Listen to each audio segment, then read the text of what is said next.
plan, so she don't need no man. Stay far from timid, only make moves when your heart's in it, and live the free sky's the limit.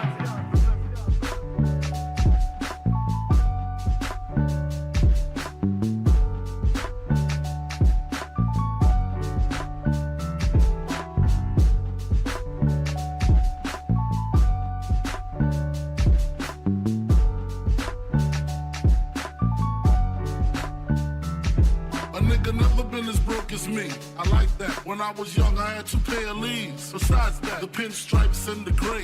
The one I wore on Mondays and Wednesdays. While niggas flirt, I'm throwing tigers on my shirt and alligators. You wanna see the inside? I see you later. Here come the drama. Oh, that's that nigga with the fake. Wow, why you punch me in my face? Stay in your place, play your position. Here come my intuition. Go in this nigga pocket, rob him while his friends watch it, and hoes clock it. Here comes respect.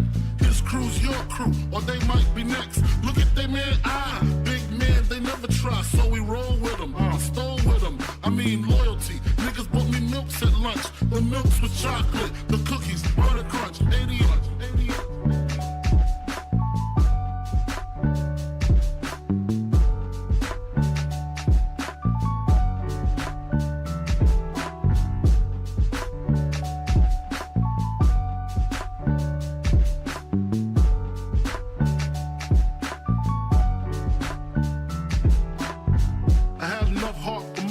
Long as I got stuff for most of them soft. Even when I was wrong, I got my point across. They depicted me the boss. Of course, my orange box cutter make the world go round. Plus I'm fucking bitches at my homegirls now. Start stacking, dabbled in crack, gun packing. Nickname Medina, made the scenes, took my Ninas. From gym class to English, pass off for global. The only nigga with a mobile. Can't you see like total? Getting larger in waist and taste. Ain't no telling where this felon is heading. Just in case, keep a shell at the tip of your melon. Clear the space. Your brain was a terrible thing to waste.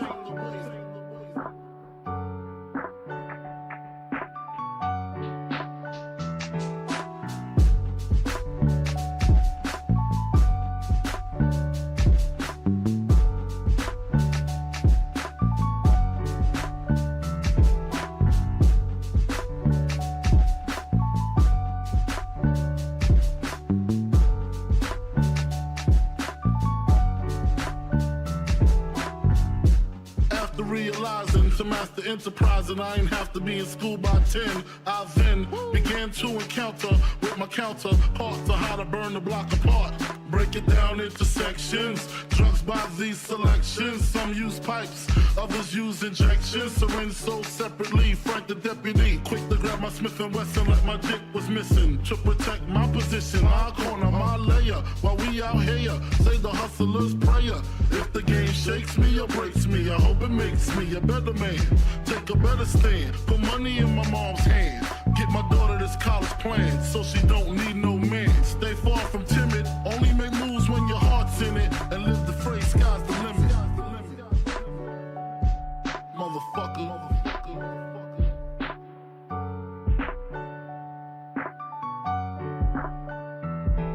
88.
When I was young, I had 2 pair of leaves. Besides that, the pinstripes and the gray. The one I wore on Mondays and Wednesdays. While niggas flirt, I'm throwing tigers on my shirt and alligators. You wanna see the inside? I see you later. Here come the drama. Oh, that's that nigga with the fake. Wow, why you punch me in my face? Stay in your place, play your position. Here come my intuition. Go in this nigga pocket, rob him while his friends watch it. And hoes clock it. Here comes respect. His crew's your crew, or they might be next. Look at they man, big man, they never try, so we roll with them. I stole with them, I mean loyalty. Niggas bought me milks at lunch. The milks with chocolate, the cookies, butter crunch, 80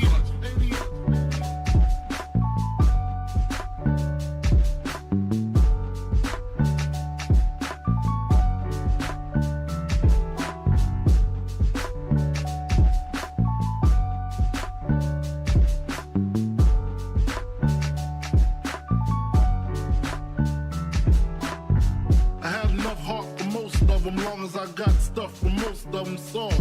Even when I was wrong, I got my point across. They depicted me the boss. Of course, my orange box cutter make the world go round. Plus I'm fucking bitches ain't my homegirls now. Start stacking, dabbled in crack, gun packing. Nickname Medina, made the scenes, took my Ninas. From gym class to English, pass off for global. The only nigga with a mobile. Can't you see like total? Getting larger in waist and taste. Ain't no telling where this felon is heading. Just in case, keep a shell at the tip of your melon. Clear the space. Your brain was a terrible thing to waste.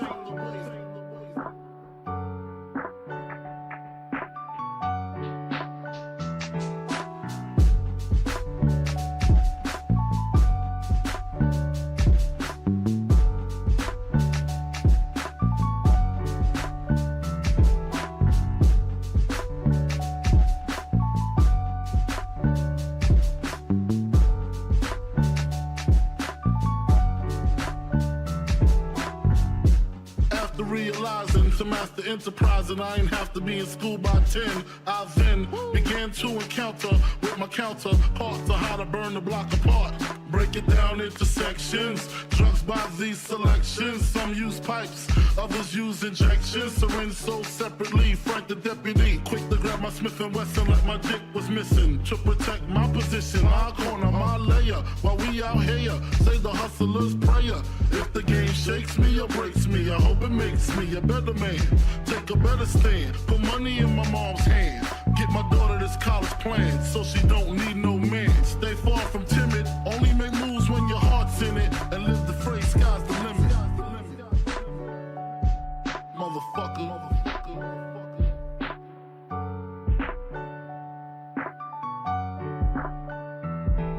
88.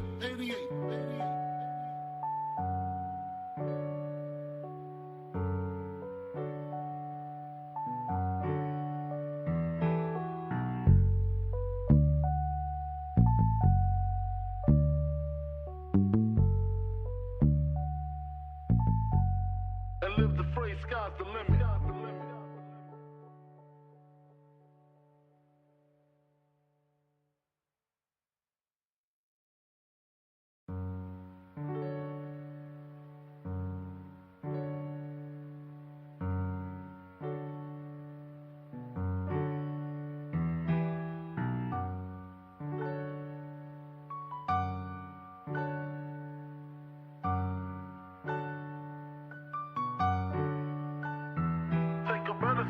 Put money in my mom's hand.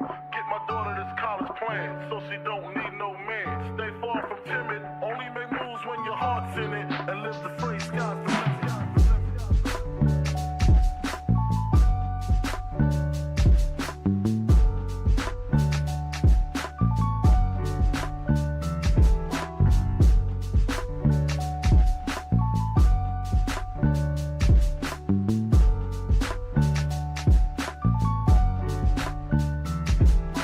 Never been as broke as me. I like that. When I was young, I had 2 pair of leaves. Besides that, the pinstripes and the gray. The one I wore on Mondays and Wednesdays. While niggas flirt, I'm throwing tigers on my shirt and alligators. You wanna see the inside? I see you later. Here come the drama. Oh, that's that nigga with the fake. Wow, Why you punch me in my face? Stay in your place, play your position. Here come my intuition. Go in this nigga pocket, rob him while his friends watch it, and hoes clock it. Here comes respect. His crew's your crew, or they might be next. Look at they man, big man, they never try, so we roll with them. I stole with them, I mean loyalty. Niggas bought me milks at lunch, the milks with chocolate, the cookies, butter crunch, 80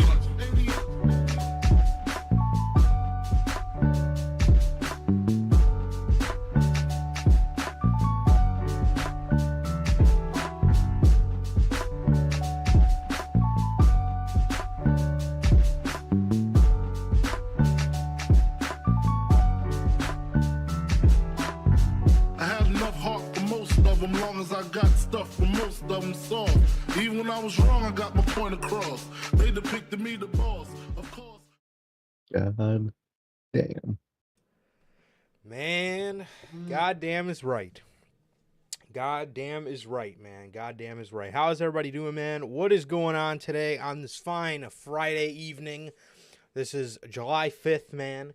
And how the hell is everybody doing, man? How the hell is everybody doing, bro? I hope you guys did have a great and enjoyable 4th of July. Yes, I wish that everybody had hope that everybody had a fine night and got home safely, man. Ate some good food, grilled, fucking ate somebody else's grilling.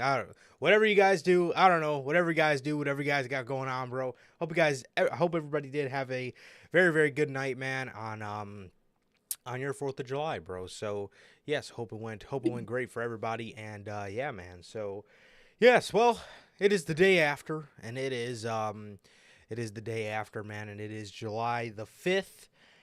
And yeah, man, how's everybody doing, bro? How's everybody doing? And what is going on, everybody, man? So yes, I guess let's go ahead and hop right into this, bro. So what is going on, everybody? We're back with yet again another edition of the Notorious podcast. This is episode 221 of the podcast. And if this is your first time watching and you guys do not know how the show works, every Monday we're on here with Notorious Unscripted. Every Friday we are on here with the news. And for the pay-per-views or premium live events for WWE and AEW, we are live directly after the show goes off the air with the official post-show review, man. If you guys did miss the Forbidden Door review from last Sunday, as well as Notorious Unscripted from this past Monday, will WWE waste the Money in the Bank on a failed one-night cash-in? We talked about all that good stuff. We talked about a tremendous episode of AEW, we talked about a tremendous episode of Monday Night Raw. We talked about we didn't even talk about AEW because we'd already talked about Forbidden Door, so there wasn't really much to talk about. And we talked about an amazing episode of Friday Night SmackDown from the Garden. And with that, actually, this coming up Monday, we actually have a pretty good episode of AEW Dynamite to talk about. And yes, I did say that correctly. So we actually do have a pretty good episode of AEW Dynamite. I don't know about Tony restoring the feeling. The feeling a couple years ago was like a fucking 2.5-year run.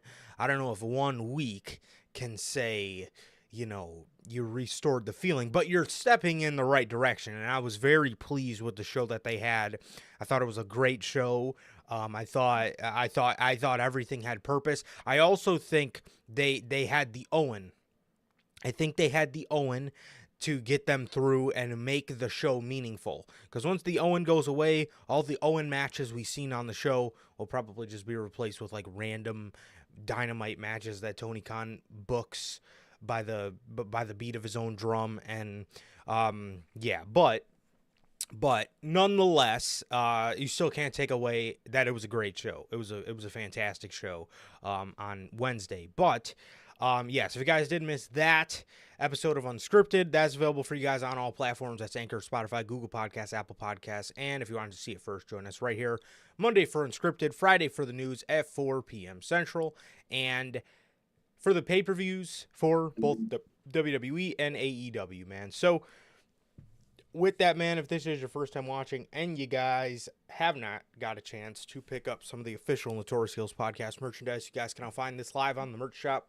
That is bonfire.com. Link is in the top description of this very video, man, where you get all 8 of these beautiful designs and more available on there. Again, that is bonfire.com. Link is in the top description of this very video, man. Also, if this is your first time watching and you guys do not know who we are here at NHP, I am Johnny, one half of the host of this very podcast. And as for the other half, we got my man Sir K here.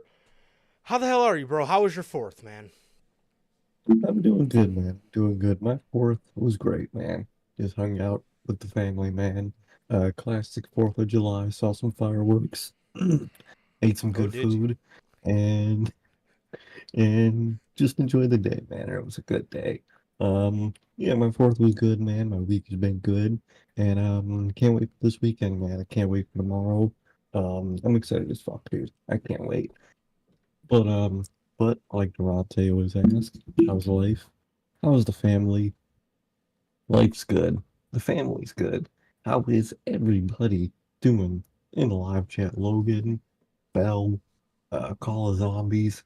How you guys doing, man? Anybody that comes in later, and anybody watching the replay, man. But what about you, bro? How are you doing?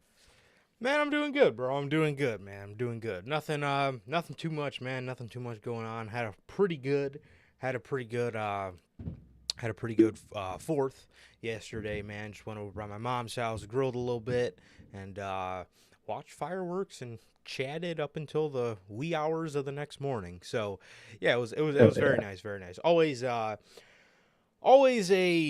fun but sort of emotional day for myself.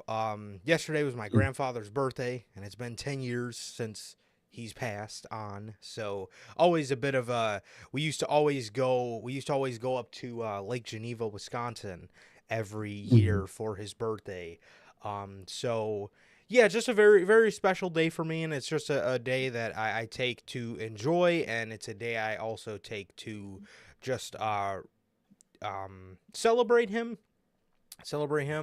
And yeah, just hope that I'm making him proud, bro. Hope that I'm making him proud. So it's always a bitter sweet day. So it's definitely a lot more sweet than bitter, but the only bitterness, I guess, is just that, it just sucks he's not here anymore. But it is sweet to get to just celebrate his life, as well as just, celebrate with the family for the 4th. So yeah, it's always Definitely, man. yes, always a good time, bro. So yes, happy birthday to Happy birthday. my main man. Happy heavenly birthday to my grandpa, man. So definitely so missed, bro. And yeah. So I know he's up there. I know he's up there for sure, enjoying his time, probably in Lake Geneva. So yeah, just Yeah, hope he's looking down proud, bro. So that's all, man. That's all. So I think he is, man. I hope so. That's what we strive for, man. So otherwise, bro. Man, I'm good. As Durante always asks, I'm good. Family's good. What about you, Durante? Logan, Bell, Hunter, my main man, as a part of the Replay Mafia, but he has popped out. My main man, JB. How the hell are you, bro? What's Thank up, you. man? Thank you guys so much. Bro, for real. Yes, means a lot. Bro. And yeah, definitely very, very nostalgic day. I remember when we would go to Lake Geneva, Wisconsin, man. I remember every year watching fireworks with them. So every time I see the fireworks on the 4th, it just reminds me of them, or it reminds me of then.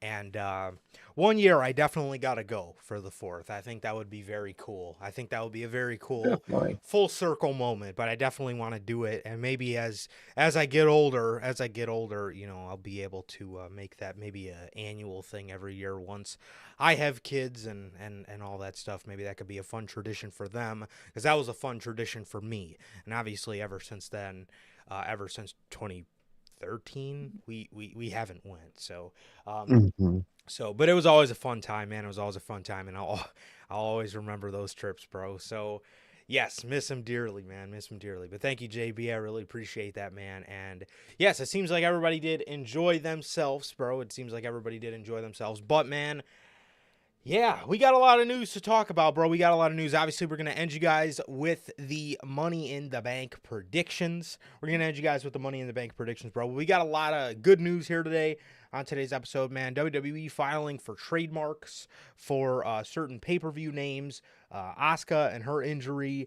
Natalia and her contract status. The reason for Will Ospreay versus Swerve Strickland. The reason that took place, man. Creed Brothers doing some indies. Very nice to see. And we're going to start you guys off with Mercedes Moné. I actually have two stories on her. One is quite concerning. And the other one is, I think, something that the dirt sheets may have just taken and used to write a report about anything, in my opinion. To me, yeah, definitely. Definitely, man. So, like I said, man, we're going to start you guys off with this Mercedes Moné story as, well, yeah, I mean, I guess we could start with the stupid one first. Why not? Let's just get the stupid one out of the way first. So,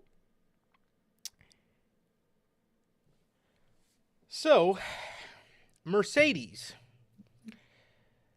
according to PW Insider, according to multiple sources, Mercedes Moné was seen this morning. This would be Monday? Yeah, Monday morning. He was seen Monday morning with Shane McMahon at LaGuardia Airport in New York City. They were speaking on their way to their respective flights. One source confirmed that they did have a conversation about AEW. Mm-hmm. Mercedes spoke on this. And in a recent interview with All Elite Crew newsletter. As you can see, they definitely pick who they go to do their interviews with. Mercedes recently talked about running into Shane in an airport recently. She says, "My first day being a double title holder, and the first wrestler and former WWE superstar I see is Shane. Come on, if that isn't the universe working in divine timing, I don't know what else could be. I've always loved Shane. When we locked eyes, we both kind of looked at each other like, is that you? Our faces lit up as we got to talking a bit. And before he boarded his flight, he gave me his number. And and as they say, the rest is history, or maybe a mystery." See, what were you gonna say? I mean, half most of this to me just seems like two people that used to be coworkers seeing each other and having a conversation. Yeah. I mean, it's what adults do. I mean, I know a lot of these fans that are probably reading this don't have a job and don't know what this is. But, Yeah. you know, you see someone you work with out in public, you're like, oh, yo, how you been? Especially if it's someone you don't work with anymore and you haven't Right. seen in a while. You'd be like, oh man, how you been? Crazy to see you here. You know, that's all this sounds like to me. 100%, bro. I mean, what did you expect Mercedes to? I also think too. This jumped a lot of neckbeards out of their chairs because of all the recent Shane to AEW stuff. Shane wants to go to AEW, you know, Shane, and then Tony said he's open to it and he respects Shane or whatever. I also think that is a lot of the reason why people kind of blew this a little out of proportion, but yeah, you know, you would think that these markout demons would know that because they hang out in the airports to specifically get autographs from people. So I'm sure you would think they would have seen, you know, wrestlers bumping into each other before. But apparently not. And again, I do think this is definitely a little blown out of proportion. I mean, what do you expect? Do you expect Mercedes? Do you expect Shane to walk past Mercedes and be like, "Hey, man, fuck you. You're with them."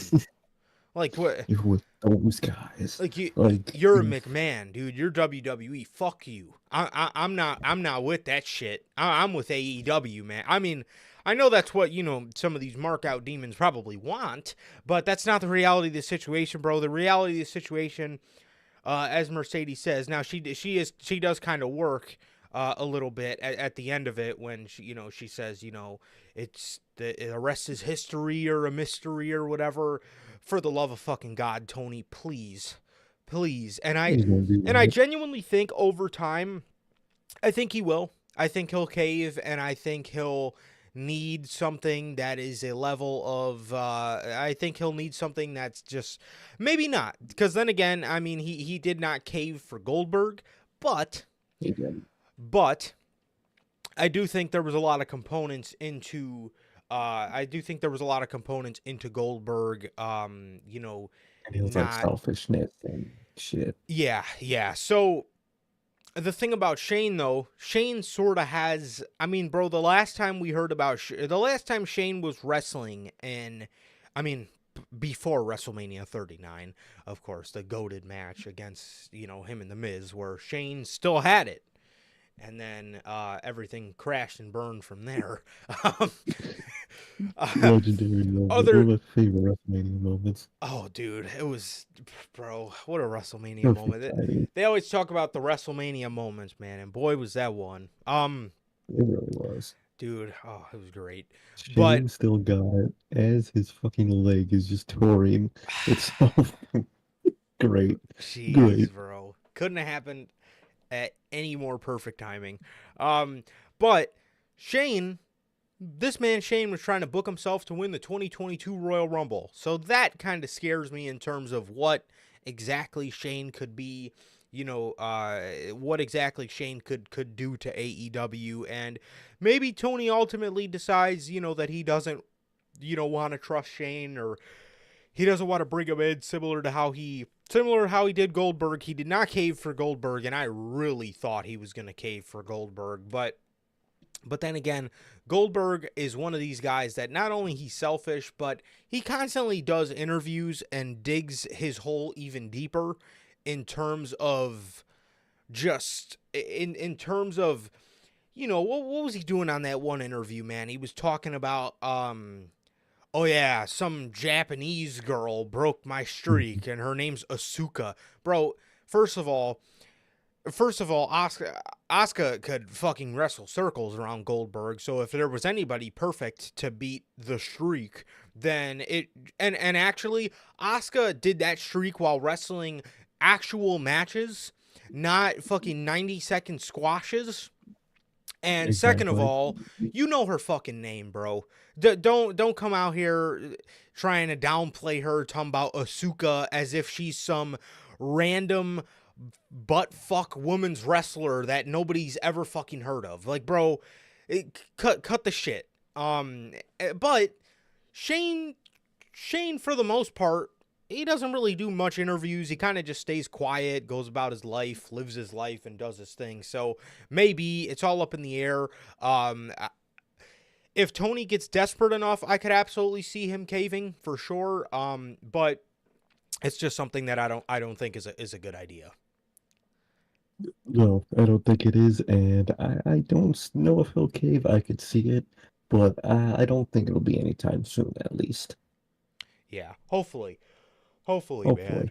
So, yeah, again, man, I honestly think this one is definitely wrestling fans definitely blowing this out of proportion. And honestly, bro, if we did not hear the news that Shane McMahon was interested in going to AEW, I think this would have been ships passing in the night. Oh, 100%. But since that was already a thing, Yeah, that just made that shit even worse. 100%. 100%, man. So, Mercedes Moné. Oh, Lord.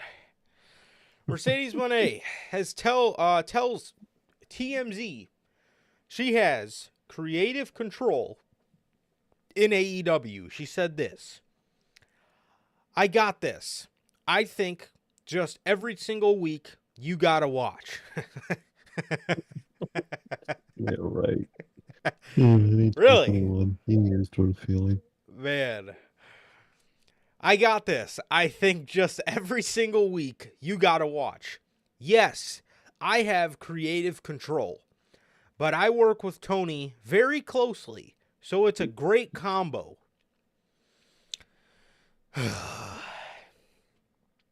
well, well, New, New Orleans AEW Britt Baker just dropped. oh, bro, man,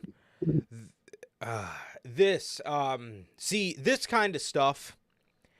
And again, man, I'm genuinely not one of the people that, sit here and, claim that AEW is going to die, every week. I'm not one of those people. If you guys watch, you would know I'm not one of those people. I don't want AEW to die.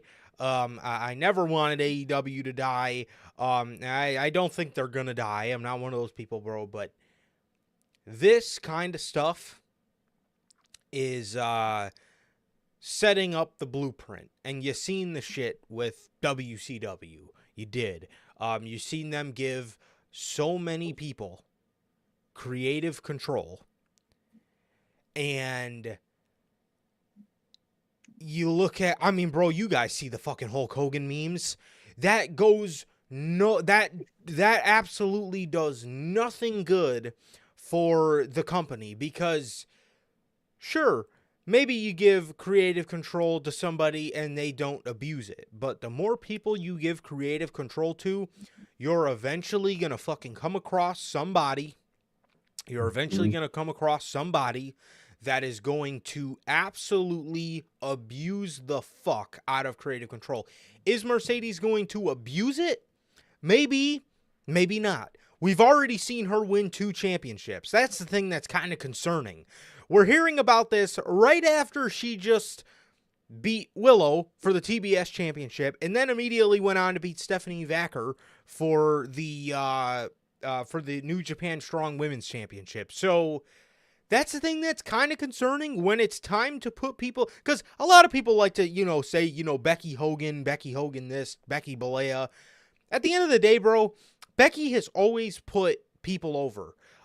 Exactly. Did she beat Bianca Belair in 26 seconds? Yes, but she also put her over at fucking WrestleMania for the title. What were you saying? Exactly, and most of that isn't really Becky. It's more of just the company, and Becky definitely would have a say, but at the end of the day, Bianca was the one that came out on top. And creative control is nice and all, but not everybody's Daniel Bryan. So exactly. you got to be careful with that, man. You have to be real careful. And the boss, Tony Khan, has to put his foot down when things get bad. And with his track record, that ain't gonna happen. Well, we all know what happened when CM Punk told him to handle it. What do you want me to do? What do you want me to do? That's insane. Imagine your boss telling you, what do you want me to do? What do you want me to do? Oh, Lord. Fucking God. Yes, absolutely, JB. I said that on the Forbidden Door review, man. I thought Stephanie Vacker wrestled a way better match than Mercedes did. Nothing against Mercedes, but I would say. But yeah, she definitely did. And Belle, my biggest hater, Belle is here. She says it perfectly, bro. She says, I like creative freedom, but creative control is especially considering the backstage environment, bro. I'm telling you, man. I'm telling you. The Man. best way to do it, man, is obviously if the wrestler does have a great idea for like a storyline or something, on the company end, they could always go with that. But don't put that person in charge. Just tell that person what's going on and let them do it. And obviously they need help them, but that's AEW, so that ain't gonna happen. But Yeah. you know what I mean? And like Phil said. Yeah, and exactly. I mean, you see it exactly in the way CM Punk talks about AEW is the structure was so bad there. He was moving with the idea of this is Collision, this is my show. No fucking talent should ever think this is my show. It's okay Yeah, if you think I'm the main, I'm the main, the top guy on the show. But to yeah, move with the attitude backstage that this is my show in my backstage environment, that is, I mean, and then you hear CM Punk talking in WWE how he loves being a part of the team. It's a team exactly. atmosphere. That's It wasn't. what were you saying? It wasn't Punk. It was the atmosphere. He had to adapt to the atmosphere. He had to take over Collision. Should he have? No, but he had to. Yeah, exactly. Exactly, bro. So, man, I mean, this is definitely something that scares me down the line, man. Is Mercedes going to eventually come around to putting these people over? And that's one thing that scares me a lot. With them giving her creative control, because again, when you hear in wrestling, again, Bell says it absolutely perfectly. When you hear creative freedom, you think about, like Sir K said, you think about the wrestler giving an idea and the promoter being like, oh, okay, I really fuck with that Good. idea. That's a good idea. Let's do that. When you think of fucking creative freedom, you fucking think of Mr. Balea. Okay, Hmm. you think of him coming into fucking TNA, and then a couple months down the line, it looks like a fucking retirement home. He brought all of his fucking friends in. Okay, you think of the classic, which Jericho's absolutely starting to annoy the piss out of me with. That doesn't work for me, brother. You think about Like, that. bro, it was funny the first time. Now he's just using it for a cheap pop, dude. Like, we get it. Hulk Hogan is funny. Don't overdo it, bro. He's very fucking good at he's very good at that in these years of his fucking career. But yeah, man. So yeah, this is something that, man, I'm honestly, bro, it really scares me because I don't know who else has creative control, but you also got to understand, and this is the same way with him paying people, is do we like to see wrestler wages go up? Absolutely. You love to Hmm. see it because what wrestlers make compared to other pro athletes um It's is insane. it's insane. Wrestlers make fucking pennies compared to what guys in the NBA make, and guys in the NFL, MLB, whatever. It's nice to see their wages go up because you know, even a guy like Roman Reigns being paid $5 million a year, that is fucking chunk change compared to what top guys of the NBA make, like a Steph Curry or, I mean, those guys get, 4 years, 300 million. You know what I mean? I don't know Hmm. what that accounts to every single year, but I could tell you it's way fucking above $5 million a year. Okay. I mean, if you divide that up, what is that? That's got to be anywhere between 50 or $75 million a year in that deal.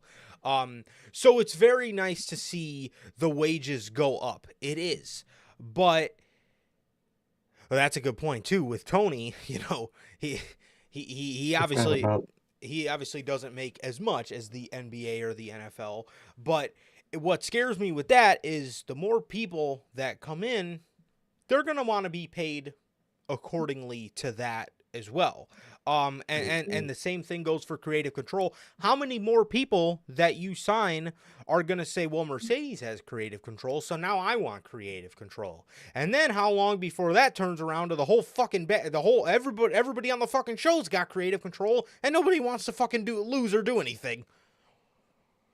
Exactly, man. It's a snowball effect, man, with the money. You really got to make people earn good money. I mean, don't start them off on those NXT contracts. It's kind of foul. But $75 a night. it's fucking hell, man.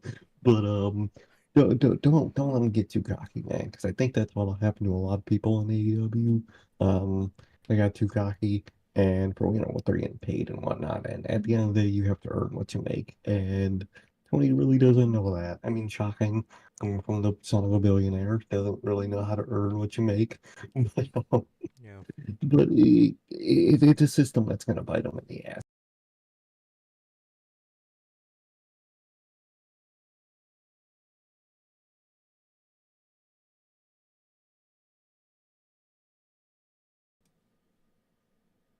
Okay, what were you saying, Sergey?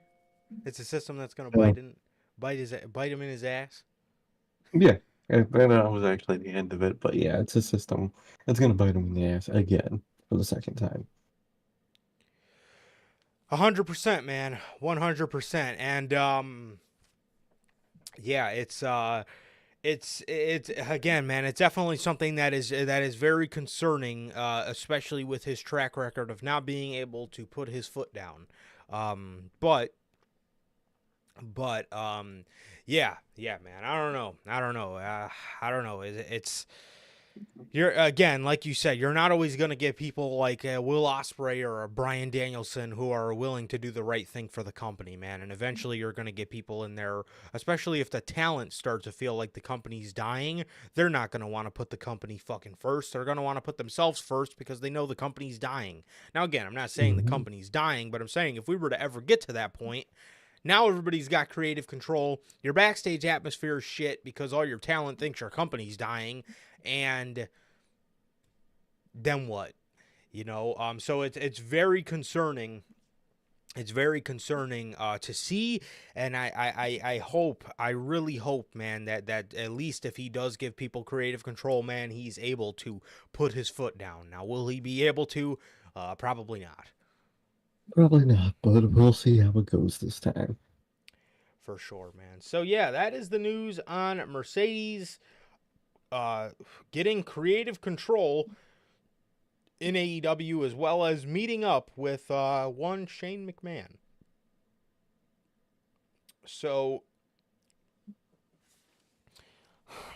is that? Oh, actually, speaking of AEW, according to Fightful, man, we got the real reason for why Swerve and Will Ospreay took place at Forbidden Door. Fightful Select has learned that the AEW and New Japan Forbidden Door main event came across because Will Ospreay wanted to eliminate the talking point of Swerve being a placeholder for him until All In, as the two are very good real life friends. He wanted to lead by example and show that anyone should be good, losing to the world champion as well. Again, you're not always going to get people like Will Ospreay. Because Hmm. Will Ospreay did a very, very generous thing here. But what were you gonna say? Like I said, good for Will Ospreay doing that. You don't get many people like that in this business. Ospreay seems like a really good person. And this kind of proves it in that backstage atmosphere, and that's good, man. That's good. But this isn't. First of all, it's not a problem that should have been there in the first place, per Tony Khan, and also per Tony Khan, that's not Will Ospreay's job to have to fix. Um, it's great that he it's great that he did that, but it's a problem I always say with AEW. Why are the individual wrestlers doing the job that either Tony Khan should do or doing the job Tony Khan should hire someone to do? In this case, it's the job that Tony Khan should have done with his booking. It should have never gotten to a point where the fans would assume that Will Ospreay was just gonna, take, the title Royal Medal and like nothing. He shouldn't have got to that spot. And again, great for Will Ospreay for doing that. That's some real ass shit. But it shouldn't have got to that in the first place. And if it did, it shouldn't have been his job to fix. So you fucked over, a New Japan and AEW main event for the sole reason of Tony Khan's horrible booking and his horrible way of making people look. That he made Swerve look so bad that Will Ospreay himself had to step in and help him. That's not a good thing, and that happens a lot in AEW. Happened a million times with CM Punk. CM Punk had to be the one to step in and be like, okay, this has to get done. Why is that still a thing? Fucking 6 years deep in this fucking company. It should just be Tony Khan and the writers wrote and booked Swerve accordingly to where no one thought of that. It's great for Will Ospreay, but and he does seem like a really good, generous person, and I'm glad they do have people like that in AEW, because I will say AEW does have a lot of people like that where they are willing to put others first. Obviously, Brian, biggest one. Now you got Will Ospreay, and you got more in there, and that's really good to see, man. But at the end of the day, it shouldn't be their job to do that. It should be Tony Khan's job, and his lack and failure to do that job it's been a constant in AEW. Its whole life, from Cody to Punk and now Will. These wrestlers shouldn't have to step up and do the boss's job. Wow. Man, that is yeah, I mean everything you said, everything you said, man. I definitely see your point, man. I definitely see your point. Yeah. These guys should not have to again step up and tell Tony, "Hey, we should do this because it's going to legitimize his reign a little bit more because I see what people are saying and I don't want to be the guy to take the title from him." And um like Logan says in chat, man, he says I guarantee you that if Ospreay didn't do that, TK would have given the title to Ospreay at All In. I could absolutely see it because I also think too a lot of it has to do with Will Ospreay's constant talking of Wembley. I think that made a Yeah, lot of people think, oh, he must be winning the world title at Wembley because he hypes up Wembley Stadium fucking all year round. Um, he was hyping the shit up back in November when he came and let us know that he was going to be available in 4 months. Like it was it's just legendary. it was it's I think definitely think that had something to do with it as well. I think a lot of people just maybe assumed, oh, he keeps talking about Wembley. Maybe Ospreay's gonna, shoot for the stars and go for the World Heavyweight Championship at Wembley. But yeah, it definitely it should not have to be these guys. It should not have to be these guys' priority to get Tony's booking right. It shouldn't, man. And in terms of just what he did, he wanted to lead by example, showing everybody, what it's that it's okay to lose to the world champion. Are you trying to tell me that people back there have a problem with losing to Swerve Strickland? Is that That's its whole fault. is that a subliminal message in its own? Because everybody back there should be okay with losing to whoever if it's for the betterment of the company. I mean, unless your name's Wardlow. I Yeah, would. if I was Wardlow, I'd be like, no. But a few people in there could say no, but most of the fucking regularly booked people should do that. So that was another that was the one thing here that kind of concerned me, man, is who exactly is he trying to show that it's good or it's okay to lose to the world champion? Because if anybody has a problem with losing to my world champion, if I'm Tony Khan, you can get the fuck out.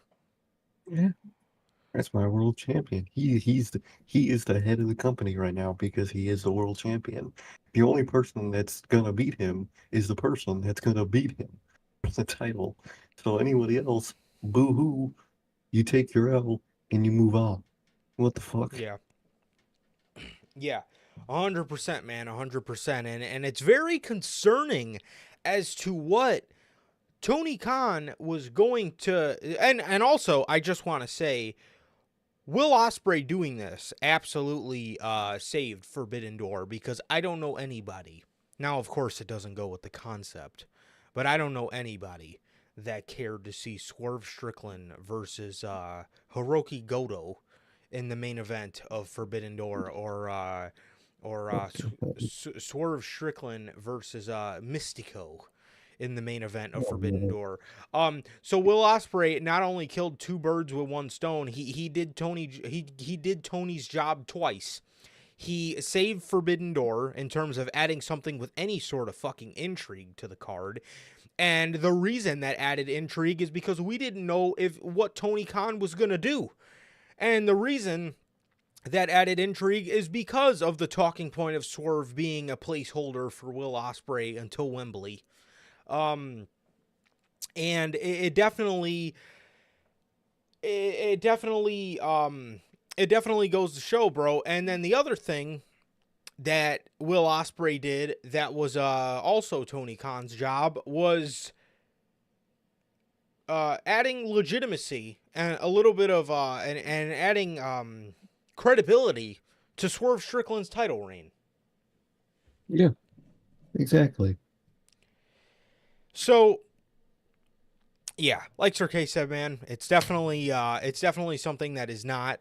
It is absolutely not the talent's problem, but it always has to be somebody from fucking talent stepping up and doing the right thing, because Tony, either he can't see it or he doesn't want to do it, or maybe that's his actual plan. Like in this case, I actually believe that Swerve Strickland or I actually believe that Will Ospreay probably would have won the world title at All In, or at least around that period of time.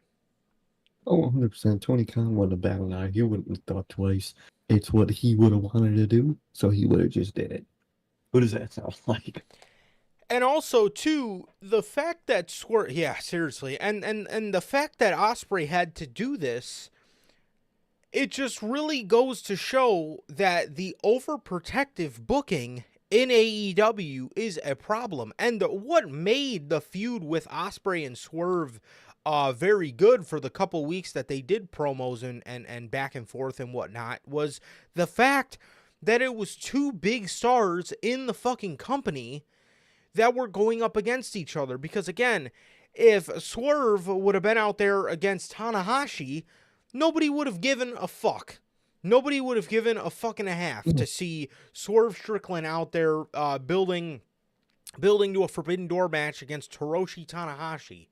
It wouldn't have added anything to the show. And again, that goes back to Tony Khan being a overprotective booker and refusing to put two big stars against each other because he wants to keep everybody happy. But again, man, when you try to make everybody happy, you end up making no one happy. Exactly. You just got to run your company the way you want to run it, and let them choose if they don't want to be happy. If you're not happy, say yeah. Like how WWE does it. Someone's not happy, goodbye. This is how it's run, and you got to be a part of it. Obviously, there's words. There's ways to get your voice out there and be heard.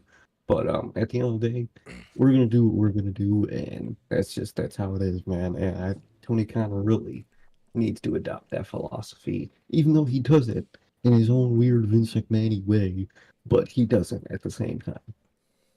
Yeah. Yeah, it's a great thing that Ospreay had to do this. It's insane that it came to this point and in this fashion that Ospreay had to do it. So I don't know, man. I don't know. It's fucking something, bro. It is Tony Khan, man. I don't know, bro. I don't know, man. But speaking of some more AEW news, man, Daniel Garcia.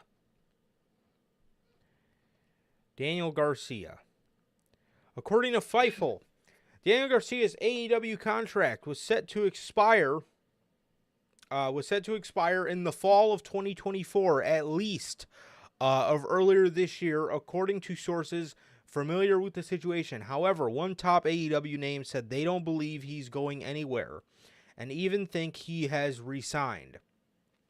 When asking those close to Garcia directly about his contract status, they said that a lot of his future would likely come into focus soon. He's waiting. sure as fuck hope that Tony, or I sure as fuck hope that Daniel Garcia didn't resign yet, because if Tony Khan is using him now because he has an expiring deal in the fall, who the fuck does that sound like? Like, dude, we say it every week, dude. Who does that sound like? This man, so much like Vince, dude. Oh, his contract's up. Let me use it so he stays. Like, bro, come on. Calling him the fucking backbone. Yeah, fuck, hey, this company must have severe scoliosis if he's your backbone because you don't fucking use the guy. What the fuck? LP sees right through that. You're calling me the backbone. What for? Just to get me to stay? I hope he sees through that, man. I hope he does. I hope he does too, bro. I hope he does too, especially if they're just using him as a stepping stone to get to Hmm. MJF and Will Ospreay. Well, I mean, what, I mean, what is, I mean, come on, man. What is that? What does that tell you? Um, but I sure as fuck hope he did not resign yet, because again, I'm if I'm looking to resign and Tony's finally just using me and presenting me next to these guys that by now Daniel Garcia has been in the company for 3 years. Okay? How did MJF look 3 years into the company? He looked like a huge fucking megastar. He was feuding with CM Punk. He was feuding with Hmm. CM Punk. He was one of the best fucking parts of the show 3 years in. Daniel Garcia's 3 years in, and he's fucking barely keeping his head above the TV time waters. And now, because you have an expiring deal, now Tony wants to use you. If he has already signed and Tony Khan's just started to use him now, maybe that's, I mean, it's a better, because, Tony Khan knows that you're, and I guess, locked in with the company, and now he wants to use you. But again, if Tony's using him now and his deal expires in the fall, man, I'm telling you, It ain't bro. good. I'm It ain't telling good you. luck, man. Um, or I mean, even look at other homegrown guys they brought in. Not necessarily MJF, bro, but look at Darby Allin. 3 years into the company, he was fucking with Sting, and he was fucking doing his thing. Absolutely one of the most over fucking acts in the company. You know what I mean? Jungle Boy was over at the time doing the Jurassic Express stuff, and now Tony Khan massively fucked that up. But Right, Daniel fucking Garcia, he's the scapegoat. Da- Daniel Garcia Daniel Mhm. Garcia absolutely has. If Tony Khan actually cared about Daniel Garcia, he would absolutely be on that upper echelon, and maybe he actually would be able to look legit standing next to an Osprey or an MJF, and he's not there. And in fact, he's not anywhere close to there. He, again, hardly keeps his head up against, he keeps his head above water, above the TV time waters. I mean, it's just, I don't know, man. It's something that is a huge problem in AEW. And again, if he still has a deal coming up in the fall, I don't know if I'm necessarily trusting Tony Khan with my booking if now, of all times, he wants to use me in convincing fashion. And I don't even know how convincing it is, to be honest. No, definitely, man. I would see right through it, man. I mean, he's gonna use him now. Second this feud's done, he'll be gone Yep. for a month or two. We'll see him again. He'll be gone. It's how Tony Khan runs, dude, and I wouldn't want to run like that if I was the talent of Daniel Garcia. 100%. 100%. And then you got to look too with all these other guys that could be coming in, bro. You Hmm. look at guys like Ricochet. Who is Tony Khan going to value more? Is he going to value Ricochet, or is he going to fucking value Daniel Garcia? Honestly, bro. Fucking Ricochet. Yeah, He could honestly, put on great bangers. honestly, man, if I'm Daniel Garcia, Daniel Garcia is a guy who fits very well into the He NXT does. landscape for me right now. If I'm looking at Daniel Garcia, he hits He is he fits very well into the NXT and everything they got going on. He does, man. He does. And like Logan said earlier, they would be great to have, like, a really good wrestler and talker in there. I think he would do fucking wonders over there in NXT, man. But Logan also says AEW hit their highest viewership in a month, man. 688,000. Their highest viewership in a month. Good Lord. That's so sad, dude. You know, man, I rem- I remember the first episode of Dynamite, I believe, got like a 1.4. hmm And look at where we are now. We've almost dropped down 1 million viewers. We've dropped down we, we've dropped down about 800,000 people. Where do they all go? Fuck. JB says the problem is too many stars and no consistency. When they're off TV, it isn't for a week or two. It's months. And everybody is wondering what the fuck. Exactly. I mean, case in point, Daniel fucking Garcia. Dude, the guy fucking beat Bryan Danielson, and a couple months later, the guy was just fucking off television. He was just, look at Konosuke Takeshita. Fucking beat Kenny Omega twice in a week. And, a couple months later, the fucking guy's doing nothing. He's doing nothing. He's absolutely just swimming around backstage, swimming around in catering, doing nothing. You look at a guy like Keith Lee, broke up with Swerve, and they had him come back as a fucking pastor. I mean, and besides, he was fucking off television. Yeah, and besides, in the meantime, he was off television for about 3 months. When's the last time we've seen Keith Lee on TV? 5 months? Since 6 months? December. December was the last time. He's been out since before World's End. Holy fuck, dude. It's ridiculous. It's fucking ridiculous, man. Oh,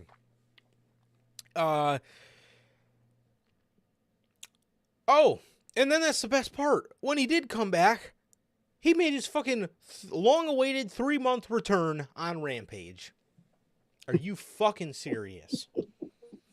I mean, yeah, I mean they have, again, man, they have too many top stars, and there's no consistency. There's no fucking consistency. Yeah, Tony, if you're his friend or he, is a mark-out demon for you, then you'll get used. But if you're one of these guys and maybe he looks at you as you succeeded in the Triple H era, so, we don't really want nothing to do with you. I don't know how he looks at him, but I don't know, man. No, literally, man. It's so weird and frustrating, and he needs to offload a lot of talent, man. He does, or else it's gonna stay like this forever. Absolutely, bro. And like Logan's saying, it's not that they don't even get TV. Well, for some people they don't get TV time, but some people do get it, but they get it on Rampage or Collision. That's another problem. Why do you have 3 shows, yet your fan base only cares about one? You see, and that's what we were telling them last year with the brand split. When you had the brand split, people actually watched Collision. You can watch Collision to see CM Punk. You could watch Collision to see to not hear Excalibur. You could watch Collision to hear to see Jay White, Samoa Joe. Oh God, who else was on Collision? Samoa Joe, Jay White, CM Punk, House of Black. Yeah, I mean, you get it. Ricky Starks. Yeah, Ricky Starks was a Collision guy. FTR. Nowadays, you ended that, and you need a special. Do you know how much wonders look at what a brand split did for WWE in 2016. In 2016, do you think that AJ Styles would have been a world champion in WWE if it wasn't for the brand split? Eventually he would have, but in 2016, did anybody think AJ was getting his hands on that world championship? Probably not. No. Probably It not. was able to happen because of the brain split. Exactly. AJ Styles was put on a brand where he was one of the top stars and he was away from the Romans and the Seths, and he was actually able to flourish on that brand. You know, you look at guys like man, you look at guys like do you think Kevin Owens would have been a world champion in WWE if it wasn't for the brand split? Finn Balor wouldn't have been a world champ. Half of these guys probably wouldn't have even been fucking mid-card champions if it wasn't for the brand split, bro.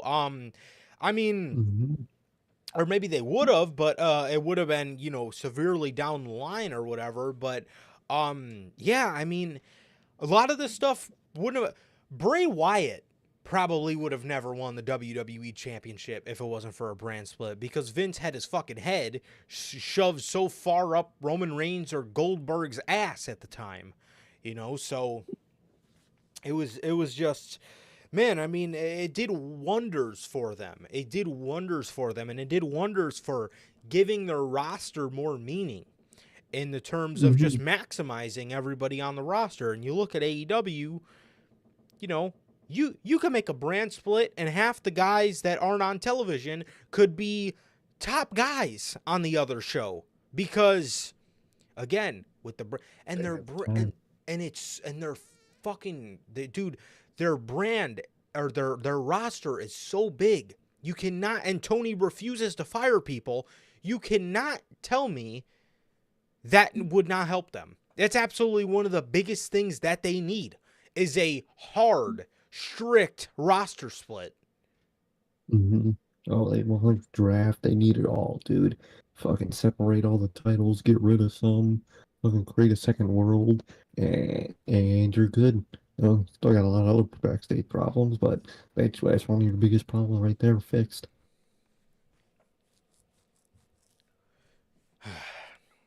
I don't know, man. I don't know, bro.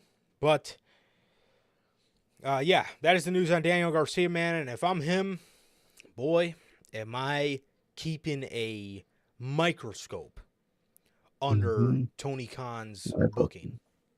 According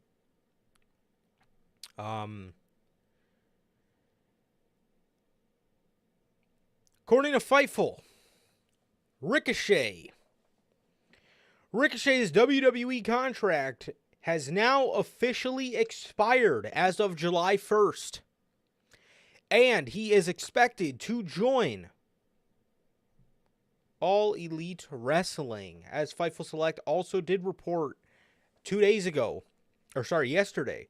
Ricochet's agent was backstage at AEW Dynamite this week. Well, I guess that's about all. I guess that's about all we need to know. I guess that's about all we need to know in terms of where he's going, as if it wasn't painfully obvious where Ricochet was going. Again, as if it wasn't painfully obvious that Ricochet was going to AEW. His agent was backstage at AEW. So it obviously makes, you know, I guess paints the picture even more for us. But Ricochet, man, I'm happy for him, because I know that WWE, I know Triple H liked him. Obviously, there's no denying Triple H liked the guy, but did Triple H really see the vision in Ricochet? He lost it. He lost the vision in Ricochet. He did. And I mean, Will Ospreay said it best when he did that interview. A lot of people forget all these high flyers, all these no selling demons you see out here nowadays. A lot of those guys took inspiration from Ricochet, and guys like Will Ospreay himself took inspiration from Ricochet, and a lot of people, you know, forgot that, and it seemed like, you know, Ricochet was maybe a little complacent in WWE, but apparently, It eventually wasn't. enough was enough for him, and he wanted to. You could tell he wanted to make it work in WWE because WWE is the biggest wrestling company on the planet, but he knew that this probably wasn't the best of situations for him, and he knew he needed out. He knew he needed out, and again, he knew that Triple H lost the vision, and again, Triple H maybe just didn't appreciate him as he once did. So I'm glad that Ricochet is out of there. I'm glad that he's going to maybe be somewhere where hopefully they use him a little better. But man, does Ricochet moving to AEW scare you at all? Scares me for talent in AEW already who are going to be put on a 3-month hiatus for Ricochet. For Ricochet's sake, I mean, I think he'll be used. He'll just be, the classic. Like we said like a couple weeks ago, he's gonna take the Orange Cassidy spot of opening Dynamite every week. We're gonna have It's him gonna be open Wembley bad. They know they are. They're and gonna the have him open Dynamite every week. after, and All Out, Mm-hmm. and Wrestle Exactly. Dream. God, fucking Wrestle Dream. But he's gonna take that spot of, it's tradition to have Ricochet open Dynamite, and it's gonna It get is real tradition. annoying for me, man. Can you imagine So Ricochet versus Orange Cassidy? The Dynamite openers collide. Wow, kill me, that'd be a banger. kill me with fire. But so I mean, he's gonna be used. He's just gonna be used annoyingly. For me, at least, the markout demons will mark out, but They will. I probably won't, man. But good for Ricochet. I mean, he stood on himself, man, and he's betting on himself, and I respect the hell out of that. And I still think he will be used. It'll just for the way I like my wrestling, it'll be a little annoying for me. Yeah, for sure, for sure. I mean, see, it does scare me a little, but it also it's like in terms of like what Ricochet brings to the table, he's fucking tailor made for AEW. He is. Jeez. And, not really. He's not bad on the mic, but he's not nothing, fucking insanely nuts on the mic. AEW don't really do promo segments. I mean, No. so that works to his benefit, and Ricochet excels with his in-ring. Ricochet excels with his in-ring work. That fits AEW very well. Let's talk more match, right? That fits AEW. The only thing that scares me for Ricochet, the only thing that scares me for him is the same thing that scares me for everybody in AEW. It's getting lost in the shuffle. That is the only thing that scares me. That's the only thing that scares me for Ricochet when it comes to AEW, is just being another guy that they don't care to use or whatever. Whatever the case is, they take him for granted or whatever. But in terms of what he brings to the table, I think that they'll like him. I think they'll like him. It's just a matter of how Tony is going to use him. And I really fucking hope, because he's so good, I really hope that Tony actually likes the guy enough to consistently use him. Exactly. I hope he does, and to be honest, I think he will. But I just think it'll get to the point where it annoys me. But I think he'll be fine over in AEW. I think he'll be good.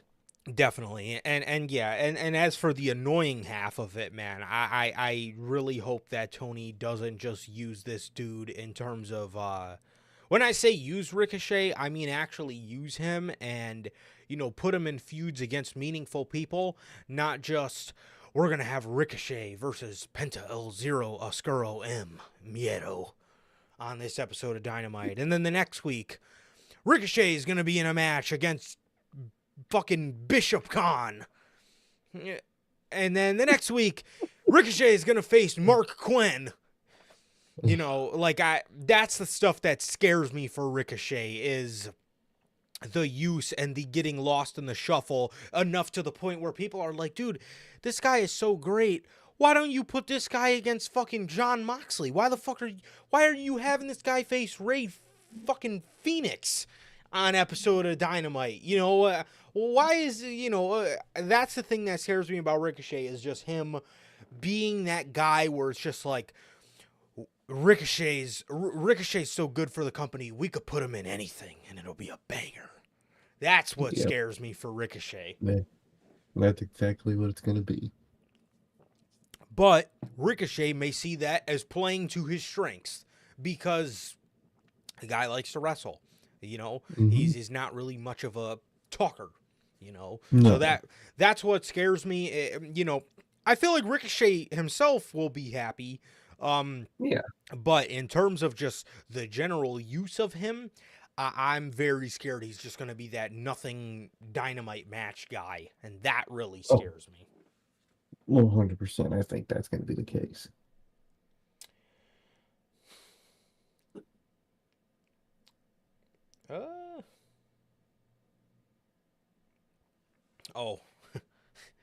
Ladies and gentlemen, bro, Ethan Page. Bro, this isn't news, but I just had to bring this up. Bro, he did a fucking interview recently, and he says, pretty crazy. I went from somewhere that was so chaotic and unorganized to a place that I'm still learning from because it's so incredible.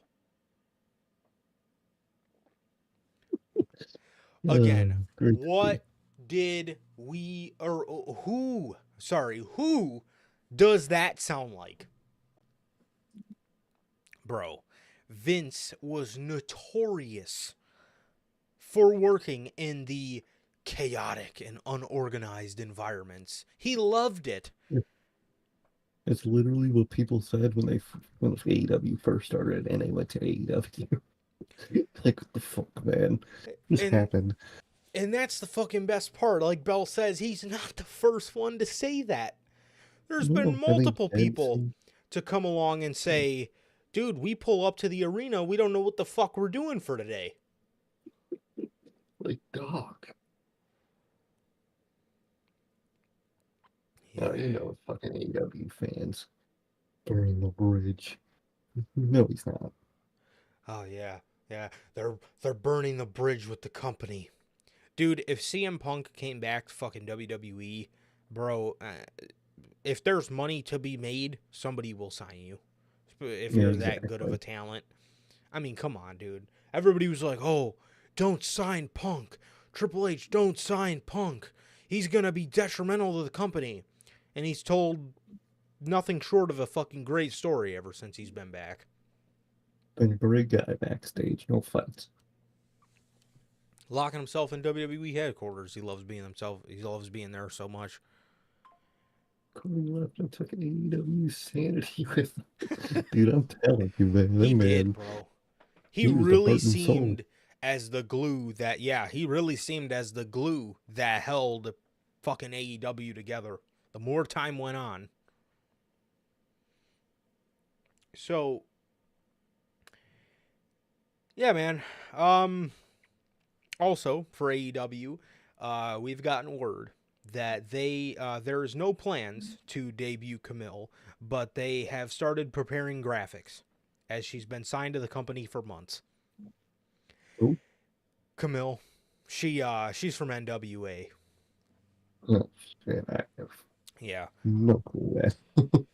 If I'm her, bro, at least people like Deonna Purrazzo and Taya Valkyrie got a big match when they came in, and then they didn't get used. Bro, she's been signed to the company for months, and that hasn't even happened. She's just been... How do you get Tony Khan before you even debut, bro? That's crazy. Golly, man.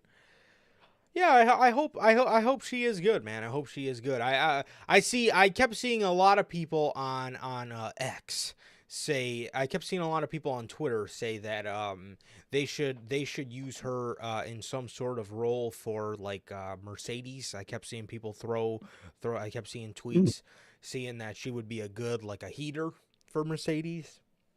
I don't know. I don't no, know. exactly. I don't know who she is. All I know is she was one of NWA's top women, and then she's been in AEW for months, and they haven't fucking used her. Okay, man. So, um, yeah, that is basically that. She's the CEO of AEW, Logan.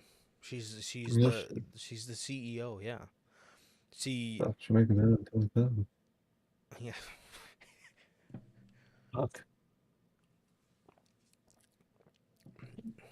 No, Logan, you're not understanding.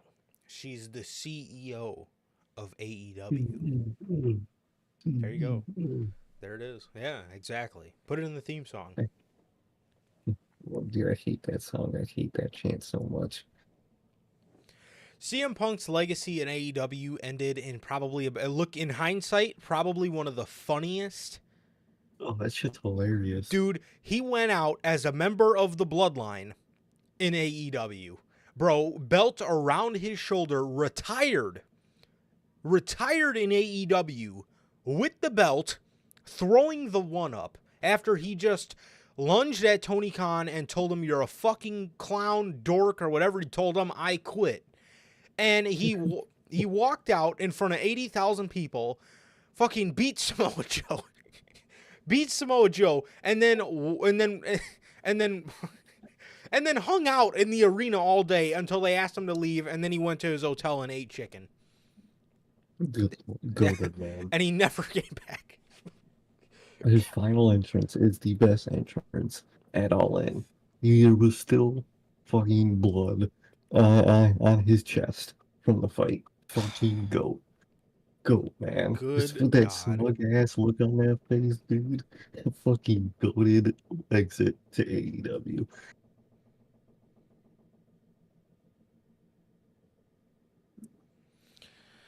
Man.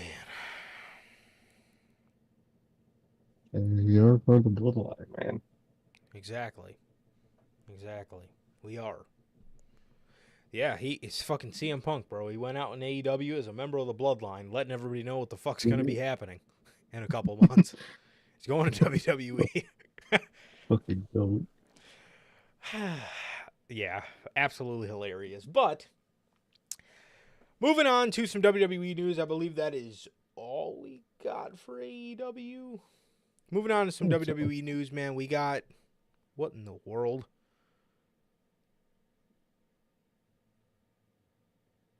Tony Khan just posted a picture with Drewski. I saw that, dude. It's hilarious. Fucking Tony Khan, such a dork. Listen, Bell, we're waiting until August 3rd. Okay? Tribal Chief comes back, man. Man. Oh, God, I'm so I'm fucking recovering, excited. bruh. I couldn't have protected Paul. I was out with injury. He could have. Johnny could have, but I couldn't have. Don't blame him. I wasn't getting involved in that. If it was the other three dorks, I would have. Not Jacob Fatu. I'm okay. I'm gonna wait till Roman comes back. So, we got some contract news on Natalya. According to Fightful Select, Natalya was not backstage at Raw this week. Her deal is set to expire this summer, and WWE is very quiet about any developments. However, the two sides have been engaged in contract extension talks. There have been numerous talent and staff in AEW who have pushed for the company, or who have pushed for the possibility of Natalya to join the company. Sources in WWE have been hopeful that they would retain her.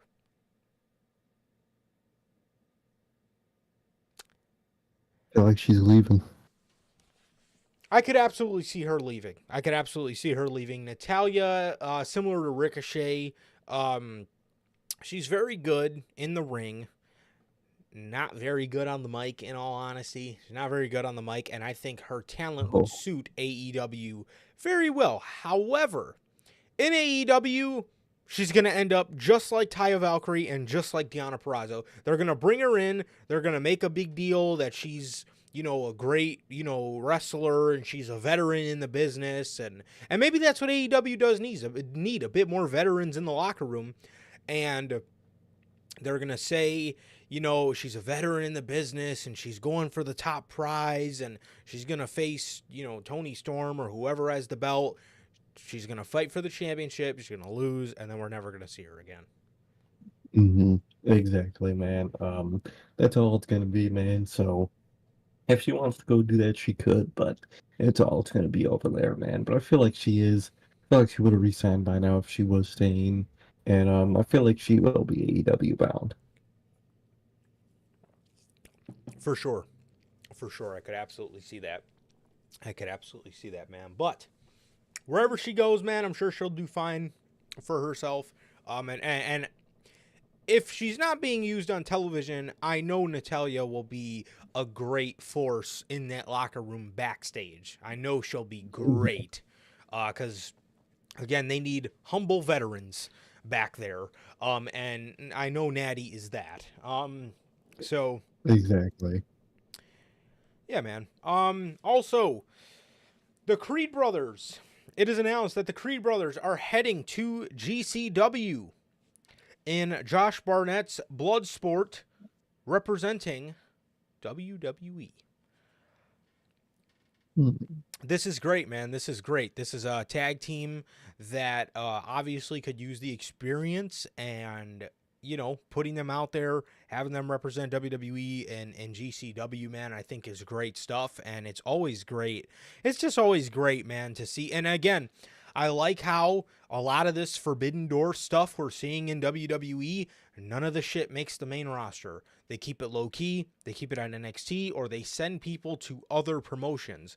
And for the Creeds, I think it's great. And as everybody else, man, that they're sending, I know they're sending EO, AJ, they're sending Shayna to Bloodsport as well. And it's great, and it's going to get the Creed brothers more experience against, different talent, maybe wrestling different styles, and it's just going to be nothing but great stuff. And I'm happy that WWE does the Forbidden Door concept, but they keep it low key. They do, and I like it a lot. I like the way they do it. They got the Freak Bros going over there to Bloodsport, and I think it's gonna be good, dude. I like the sound of that. I think they're gonna do great over there. I just like the way they handle everything, man. They send people there, or like get people to go to NXT. I like the way they do it, man. Good on the Creek Bros. Absolutely, man. Angel Garza has confirmed he has signed a new contract with the WWE for 3 years. He says the deal was just too good to pass up. That's all right. I mean, people are. I saw people were shocked that he resigned. I don't know why. I always saw him as one of those guys that's just gonna keep re-signing if he had a chance. For sure. It would kind of mess up the whole Legato stuff. Not drastically, but I know they got the group that he's in, and I had a feeling that he would stay. However, he was one of those guys that I could see doing either or. It's pretty much. It pretty much just it matters to him. If it was a creative problem, he absolutely would have left because they haven't really done much with him. If it was a cash problem, he was staying. Because WWE. I feel like WWE would have given him a better deal for the level of talent that WWE's portrayed him as. I don't really see him being one to get a big money offer from AEW, just again based off how he's been used. So, but he's staying with the company, and I hope that they can get this Legato thing up and running. I don't know what they got to do, Oh, dude, if your name is not Bloodline on SmackDown, your faction is fucking dead in the water. The Final Testament started on SmackDown, and obviously we all know how that's fucking going. The Pride, um, the Pride, I mean, what even is that group? And then, what was the other oh, What was this Legato, one? Oh yeah, LWO, didn't LW, do shit. yeah. None of them. I mean, all these groups fucking blow on here, man. So yeah, I don't know. That's hilarious. That's great. I love Doug Uncle Cole too. Oh, my man. I would The ask him to goat. say undisputed era for me. Just one last time, I need to hear it. Undisputed era, goaded. Dude, if they ever come back to WWE, you cannot have Michael Cole on commentary for that. You The got to replace him. undisputed era. Oh my god. It's the undisputed era. They're back. Oh, dude, a good thing he wasn't fucking commentating for Wyatt when he was doing the era of Wyatt stuff. The era of Wyatt. The era of Wyatt. Dude, that shit would have goaded. Good Fucking love lord. Michael Cole. But Undisputed but era.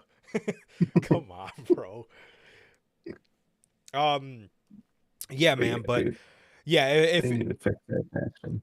they gotta, dude. I mean, man, they gotta do something about these factions, bro. They gotta do something about these factions.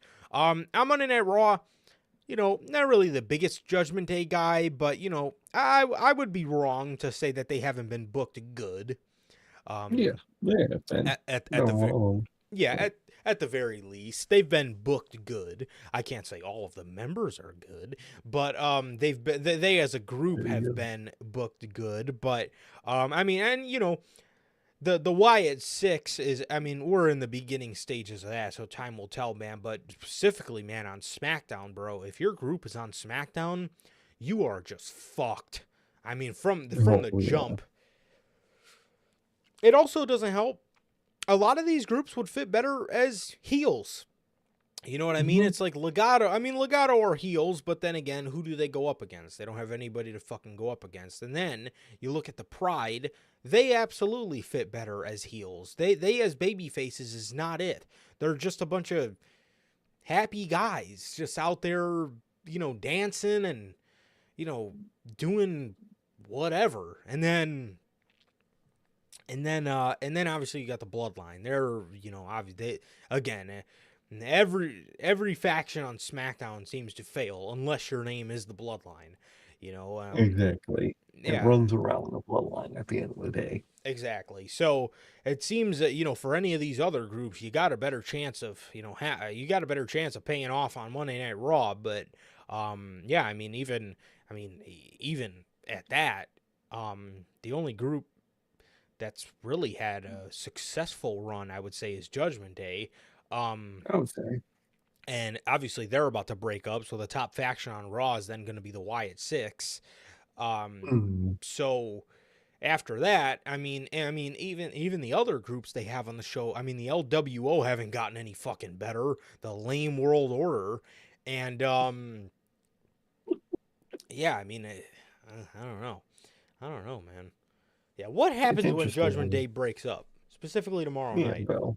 What's going on, Bell? What is going on? At least, uh, I still think they're going to be called the Judgment Day, but you guys won't have your leader no more. Right? That dork will be kicked to the curb. Leader, Um, right?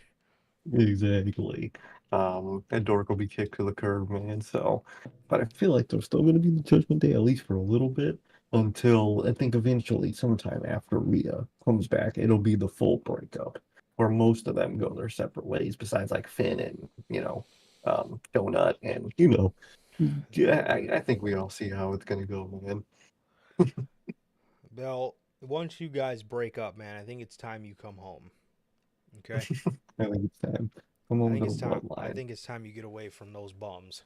Well, the bum rather, The not all bum. The bums. rest of them are fine. love JD Mc something. Love Finn, love Dom, love Rhea, and then there's that other guy. And one guy. The Rock.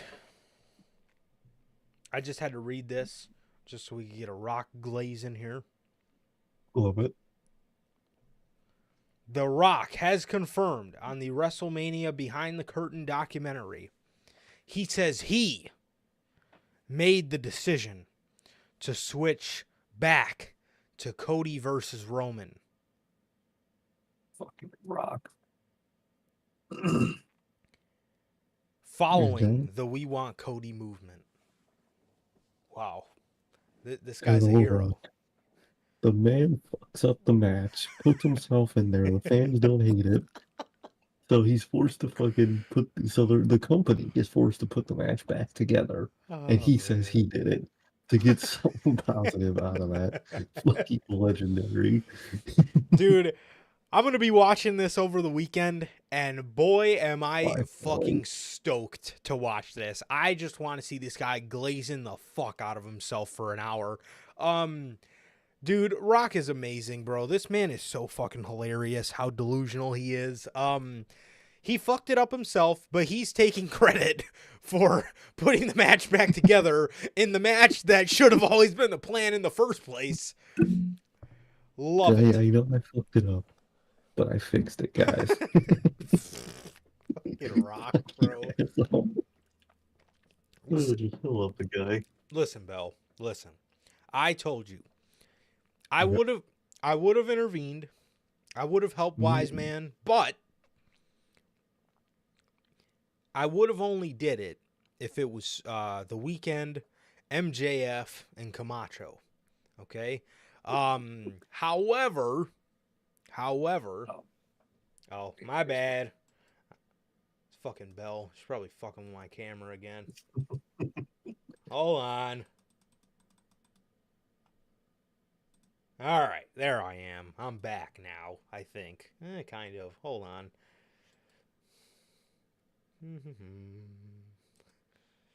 Okay. All right. Better. Unbelievable. This Bell is always fucking with my production here. Moving my camera, unfocusing my fucking camera. What is this Bell on this fucking camera? Anyways, back to what I was saying. Bro, this man is fucking hilarious, man. This man is so goated. Oh, that's what we were talking about. I would have helped. I would have. If it was, again, The Weeknd, MJF, and Camacho. The three bloodline guys. Once the Samoan werewolf got involved, man, I'm gonna just wait. I'm gonna just wait on the rest of them to come back. I respect that outlay too. This is bullshit. Anyways, bro, The Rock glazing himself. Dude, there's a reason we call him the ultimate glazer, is because he knows no glazing end. He does not, Mr. Dwayne Johnson. This man is a fucking gem. This man is an absolute fucking gem. He is so hilarious, and I cannot wait to watch this, to see this guy glazing the absolute fuck out of himself for an hour long. And this is why I can't wait for him to come back to television, bro. He is absolutely one of the funniest people to laugh at, just based off how fucking serious he takes himself. Well, created the problem and is fucking praising himself for fixing the problem that he created. You go, dude. I love that guy. Dude, at the end of the day, bro, there's so many situations where I want to be so pissed at Rock, because I'm like, dude, what the fuck are you thinking? But he's just so funny, bro. He's just so fucking funny, man. He's the best. He is. He's the literal real life version of what the fuck was that faction called? Of Jericho Appreciation Society Jericho. He's the real version of that. Just takes himself so seriously, but he's such a fucking goof, dude. But sees himself as God himself. He is. He is. He's got a 53-foot trailer that he packs a whole gym inside of. You better take him seriously. These fucking poor movers, dude. I'm sure his crew fucking They fucking hate him so bad. They fucking hate him so much. They gotta put, bro, the person that's gotta fucking carry each 45 plate onto the 53-foot trailer, and he's got to put all of them on top of the lift gate, and he's got to hold the button and go up with each fucking piece of equipment. Oh, they're probably ready to kill him, and then pallet jack it all the way over to the back of it. Oh god. Or remember when he was training for WrestleMania? And he had Joe Coffey help him, and his thank you gift to Joe Coffey was his own wine. His own fucking tequila. He Gifted him a bottle of fucking Terramana. Come on, bro. He makes fucking money or something, dude. He has a team of 60 people that go everywhere with him. Holy fuck, dude. Get rocked. He's the president. I don't think the president has that much people. Could you imagine him running for president and doing a fucking debate? Could you imagine him standing? I mean, there's nobody better to stand at a podium and fucking glaze himself for fucking 2.5 hours. I'm telling you, he'd be great. He would make a fantastic president, Mr. Oh, Dwayne. that shit would be hilarious, dude. This shit. Fucking poor Secret Service has to fucking put in overtime. Now they also have to guard a fucking truck of a Joe while they're guarding his ass. Oh my god. They'd be so pissed. It's great. Bro would make inflation worse and then glaze himself for de-inflating it. Exactly. Bro's gonna fuck something up, fix it, and then praise himself for fixing it. Fucking rock, bro. That man is goated. No, well, speaking of goated, man, that actually was a goated story when Wyatt passed and they thanked him for filling their fridge with food. No, that's really awesome. He is a good person. He is. But when something goes wrong and he fixes it, he loves to take credit for fixing it, even though he made it go wrong in the fucking first place. Fucking U.S. wins some battle overseas. He's gonna be fucking slapping his arm. Marking out. Oh, bro, him standing at the podium, bro, debating against whoever's fucking. I'm gonna fix all this. What? What are you doing, bro? Oh, he'd be great. He'd be horrible, but he'd be great. He would. He really would. Anyways, man, WWE has filed intellectual property rights about for New Blood Rising and the brand around it, a former WCW pay-per-view.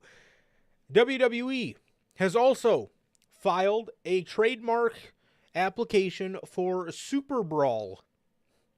Super Brawl was a WCW pay-per-view that ran from 1991 to 2001. Both of those pay-per-view names absolutely suck ass. What is that? Yeah. Bad Blood is good. I don't know about New Blood Rising. That sounds like a fucking name of a Resident Evil type game.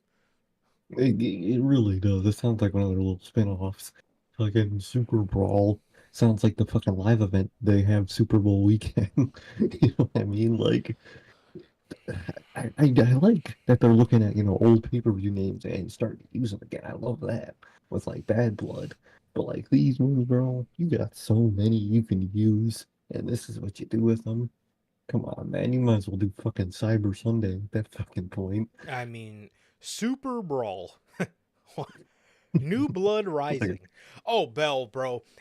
Dude, I'm not gonna lie to you. When it comes to anything politics, bro, when I was hearing about the debate a couple days ago, I swear to you, asked myself, who the fuck is our president? That's how out of tune I am with it. I'm telling you, if it was The Rock, I would watch. I would watch the fuck out of that, bro. Just to see him up there with his fucking glasses on that I know don't have no damn prescription. I know them glasses are not prescribed. Him up there with glasses, pulling up his button up to slap his forearm. Oh, it would be amazing. It would be amazing. It'll be great, man. It'll be hilarious. I'm telling you, man, I don't get into that shit none. If it was The Rock wearing those fucking stupid glasses with his turtleneck, oh, dude, Yeah, I'm there. I'm there. I might even attend. I Okay, might. that man. Yeah, bro. But honestly, Super Brawl would be the only thing I could think of a good use for that name would be like, you know how they did the Super Bowl you know how they did halftime heat. Yeah, they could do something like that. Maybe something like that for something for something along those lines. But as for, yeah, honestly, dude, I'm not rocking with these names at all. Super Brawl and New Blood Rising. The don't no don't I mean maybe these will be NXT names. I could see these being, you know, those gimmick shows that NXT do. You know, they I do could like see that. NXT Roadblock, and they basically took all the shitty pay-per-view names and made them NXT specials. Um I could definitely see that with NXT though. These do sound like NXT ones. They while WWE's doing Bad Blood, NXT's doing New Blood Rising. I yeah, could see that actually. That makes more sense. 100%. But yeah, honestly, man, I think these names suck. I think you could come up with better names. I could give you a bunch of pay-per-view names off the top of my head that they can resurrect. No Way Out. No, well, NXT does No Mercy. Armageddon, bro. For the love Armageddon of would be cool. if there wasn't a fucking group, I don't know why they're named this, but if there wasn't a group named this, I would say bring back Judgment Day. Obviously now you can't bring that back because there's a fucking group named Judgment Day. No Way Out, Bad Blood. Man, what are some other good pay-per-view names? 100%. I would 100% change the name of Elimination Chamber back to No Way Out. I would absolutely change that. Oh, definitely. I would Oh absolutely yeah. change that for sure. Um uh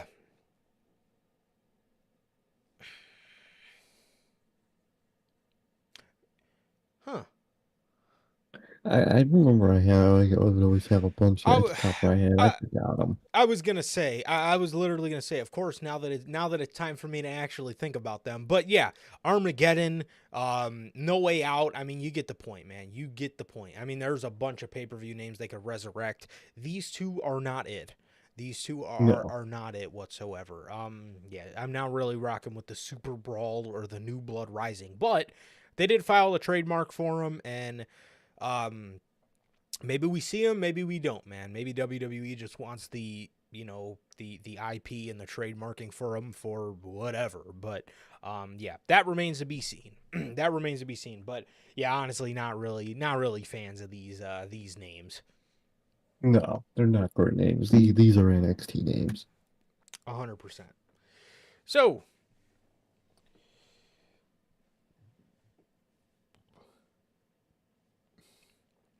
Asuka, Faithful Select is reporting that Asuka is not currently expected to return to WWE television until 2025. Asuka recently underwent surgery to repair her knee and is currently sidelined due to said injury. She last appeared on May 4th at Backlash in France, where she and Kairi Sane lost the Women's Tag Team Championships to Jade Cargill and Bianca Belair. Damn. This sucks, bro. This sucks. It sucks. We're going to have to see her. I mean, we got a whole nother 6 months or 5 months left in the year.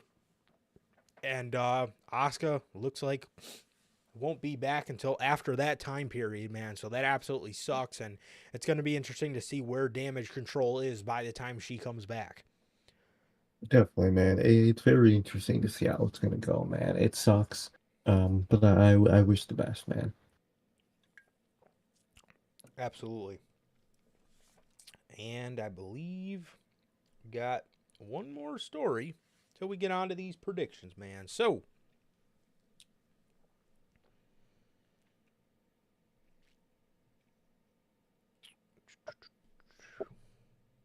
Fightful Select reports There is heavy frustration within the WWE on the heavy censorship and editing on Fox. On Fox. It's both.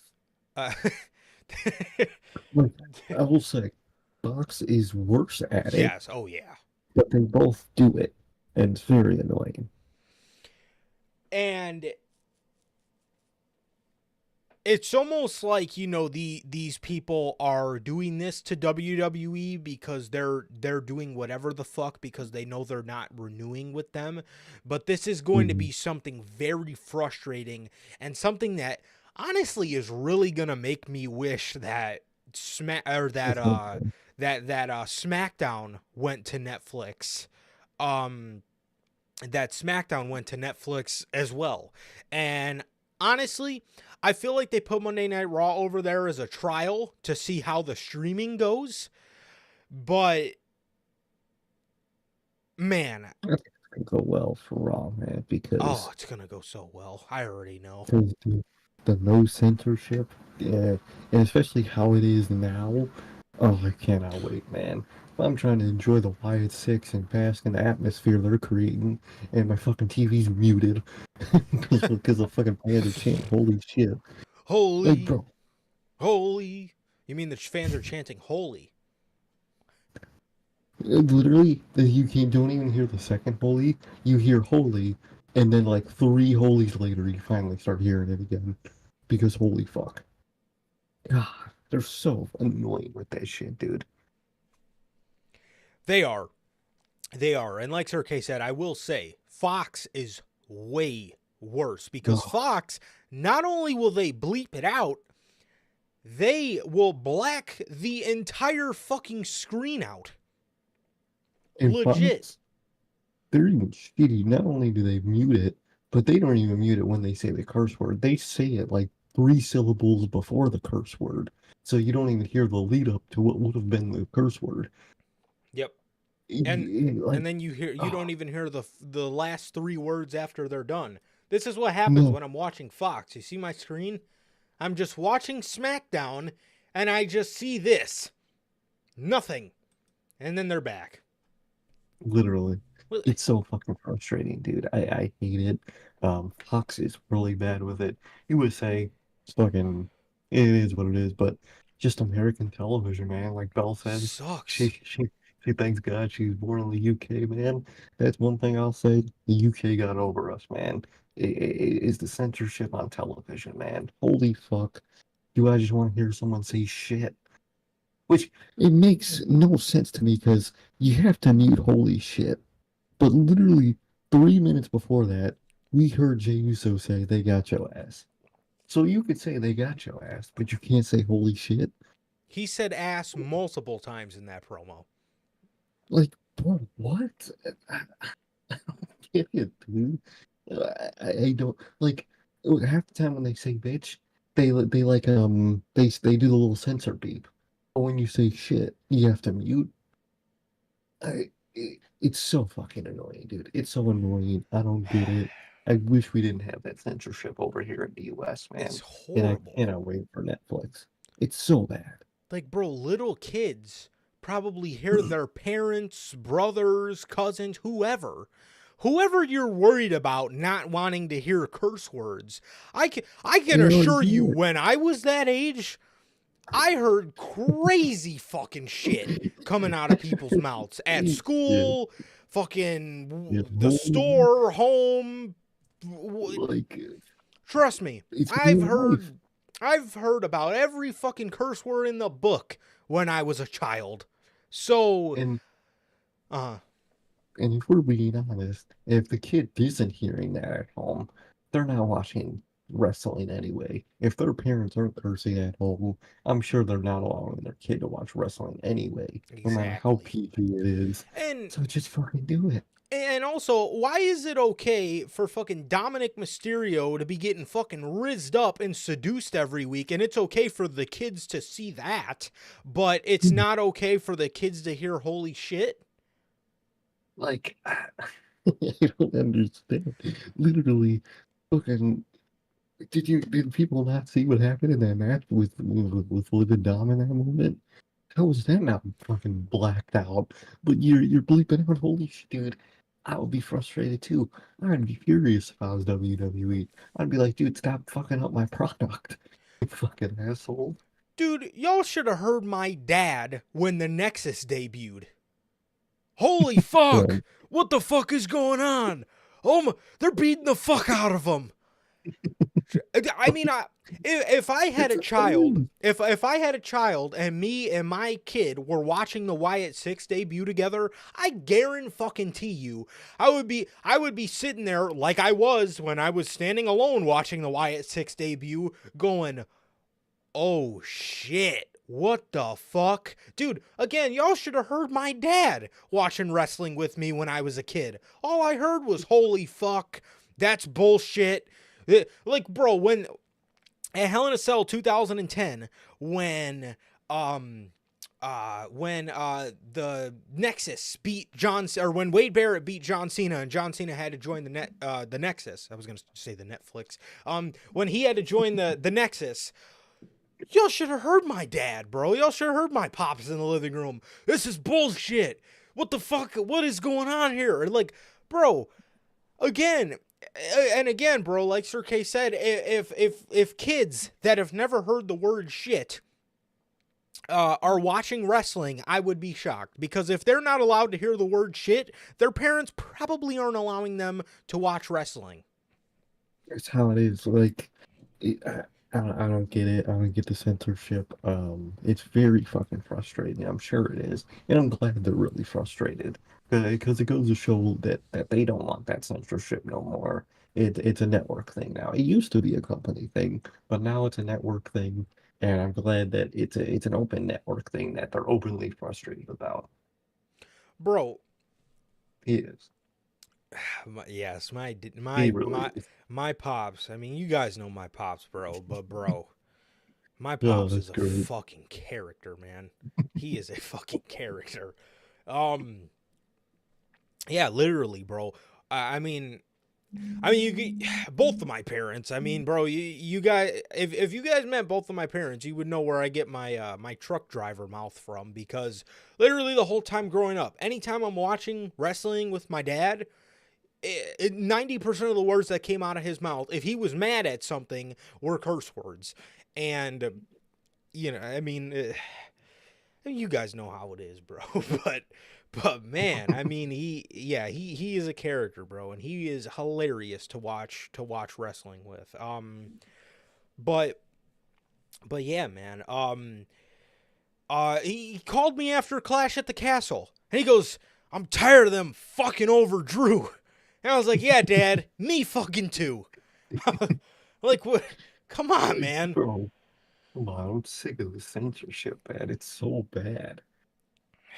But bro, I'm telling you, when I was a kid, 9, 10 years old, when my dad got pissed, trust me, there wasn't no censor button in our living room. I heard it No. all. Okay. You think if I'm watching this with my kid and this crazy shit happens, oh And, gee, and I'm like, oh gee, man, oh my god, holy what? crap, son. Oh, Like no, what the fuck? What the oh fuck is this shit? shucks. Oh, Yeah, again, Nexus would come out, beat somebody up, and then the backup would come out, and the Nexus would run away. You fucking, I bet you my bottom dollar, my dad was calling the Nexus pussies or bitches or what, how it is, dude. like, like what? Come on, man. It doesn't make any sense, bro. It doesn't make any sense. And again, Sir K, let me refresh your memory. I know you didn't forget this, but there was a little child at TakeOver Chicago 2 chanting, "Fuck you, Ciampa." A little There was 6-year-old or however old he was kid behind us, "Fuck you, Ciampa." And couldn't I, have been older than 10. No, no, it couldn't have no. been older than 10. Squeaky ass voice yelling, "Fuck you, Tampa." And you could hear his dad right next to him also yelling, "Fuck you, Tampa." Like, come on, dad. Come on, dude. Every time Michael Cole fucking stood up to read the anonymous Raw GM's emails, my dad would just say, "This fucking guy," or he would say, or he would fucking say something about him because he hated Michael Cole back in the day. But I mean, good lord, bro. I mean, the censorship is fucking ridiculous. It is ridiculous, man. It's horrible. And again, Fox is worse than USA, but I'm still scared that we got to deal with a SmackDown on USA for. Do you know how long their deal is for? Oh, I think he's frozen. Let me see. I don't know how. Let me do a quick Google search, bro. Let me see.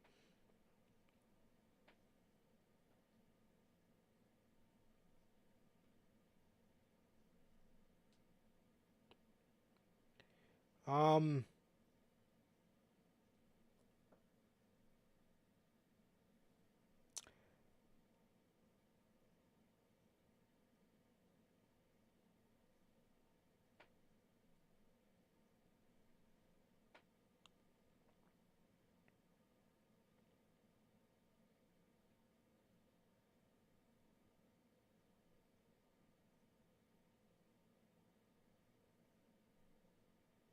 5 years. 5 years. So I guess that's one thing that scares me, man. Is I feel we're gonna get incredibly spoiled with Netflix, and WWE is gonna want to do that same thing for SmackDown because they're gonna love the freedom they have with putting it on Netflix. Because there's a bunch of crazy shit on Netflix, so I don't want to hear nothing about no censorship or nothing. No, they even said so far that there's not going to be, much censorship when they go to Netflix. So I can't wait.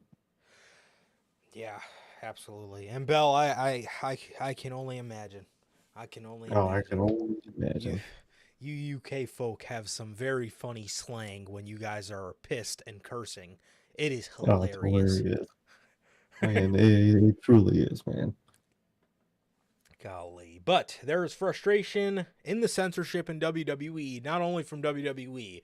I think everybody's about tired of this shit, man. Honestly. I Honestly. think everybody is, man. It's so tiring. Yeah. Next time Sir K wants to hate on, Orange Cassidy or whatever, man, maybe I'm just going to blank out the screen so you guys don't, or maybe I'll mute him so you guys don't have to hear his disparaging remarks about Oh, no, Orange Cassidy horrible words or about his Trent. fucking. Oh, okay. Don't fucking get me started on that fucking guy. There we go. There we go. I'm blacked out again. There God it is. damn. That is it for the news, everybody. That is it for the news, man. And moving on here, moving on to the Money in the Bank predictions. Ladies and gents, we have fucking 5 matches. Oh, look at that. Beautiful. Dude, I'm so pumped that we have 5 matches. Starting off with what I think will open the show.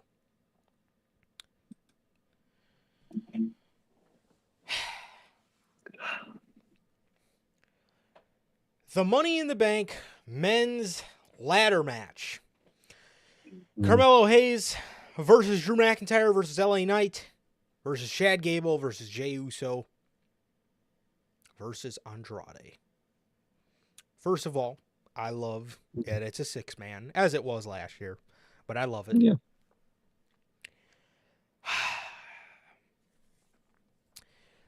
Could there be 6? There absolutely could. There absolutely could. But if that means you're just going to give things more time, I was going to say, wasn't it a 7-man one of these years? I thought it was last year. Because didn't Logan Paul come in and get inserted in the match? You're right. You're right. Yes, it was. I know. Who the fuck was in it last year? I know it was Logan, LA, Santos, Priest. Let me see.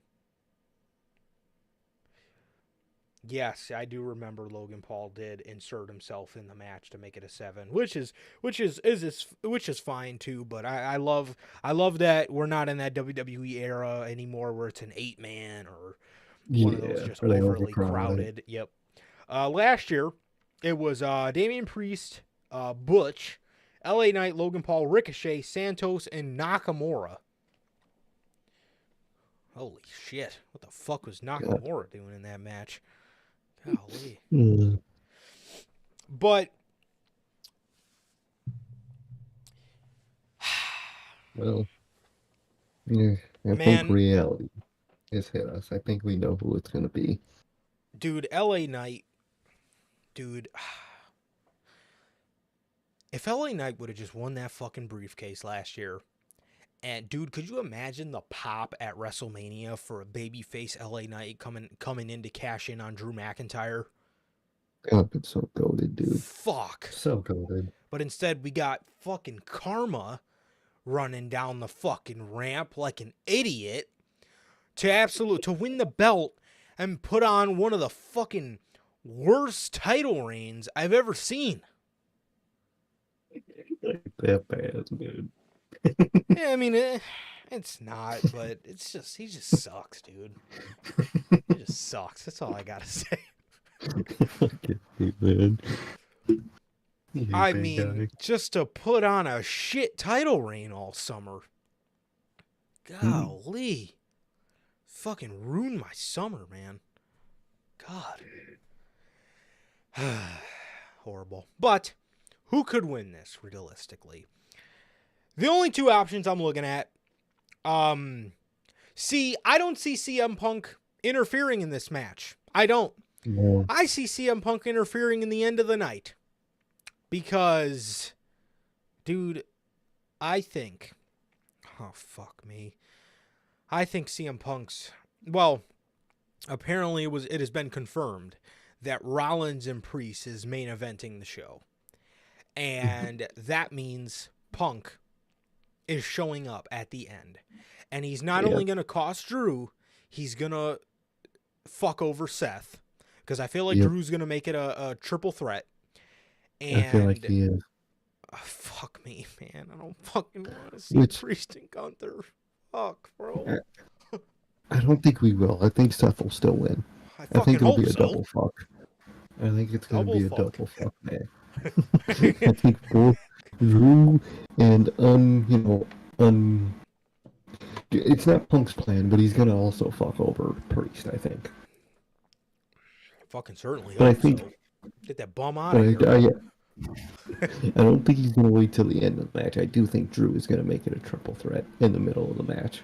Oh my God, bro. So I think the answer is obvious for this one. It should be Gable. Does Triple H just like... Gable. Is he trying to turn people on CM Punk? Is he like pissing me off here? Who do I want it to be? I honestly think the only two options that are legitimate, that could be legitimate winners here is Drew McIntyre. Oh, fuck me. Bringing me back to last year. I almost said it again. Drew McIntyre and Chad Gable. I obviously don't see LA Knight. I see Logan Paul fucking over LA Knight in the match. And Jey Uso. Do we see the bloodline? Maybe, maybe not. I don't see Jey. I don't see Andrade. He's too busy speeding around the joint.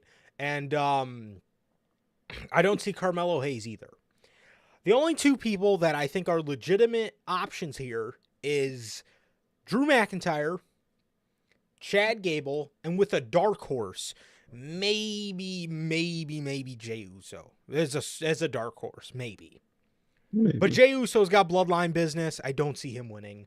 LA Knight's got Logan Paul at SummerSlam. Don't see him winning. Carmelo Hayes is way too early. Andrade, absolutely not. I mean, that he is in absolute no position to hold the Money in the Bank briefcase.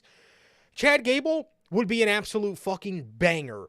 Do we see the Wyatt Six come out and scare him?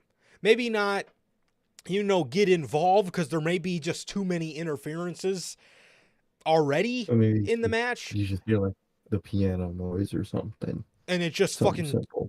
Scares him out of his boots. And Or maybe he's about to grab the briefcase and they push it up a little bit. They like bring it up so where he can't grab it. Oh my God, just fucking with him.